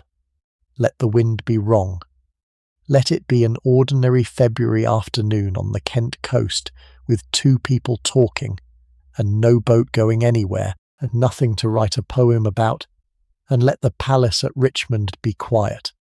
There is an old woman in there who would not go to bed, and who has stood for hours because standing was hers to choose, and there are cushions on the floor and a fire, and her women sitting with her, the same women, some of them for 40 years. And beside her there is a little box, and in the box there is a folded piece of paper, and on the outside of it, in her own hand, it says, "His last letter."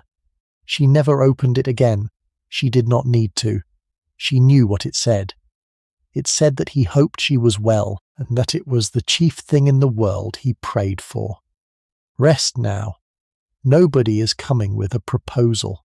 Nobody is coming with a treaty or a portrait or a ring, and nobody is going to ask her tonight who she is going to marry. If tonight was good company, there is more of it, and you are very welcome to come along for the next one, and then it will find you when you would like it. And if you want to leave a word behind you before you go, I do love reading them, whatever the hour happens to be on your side of the world. Thank you for these hours. I have liked them very much. Sleep well, stay warm, be kind to the people in your house, and I will see you in the next one. Good night.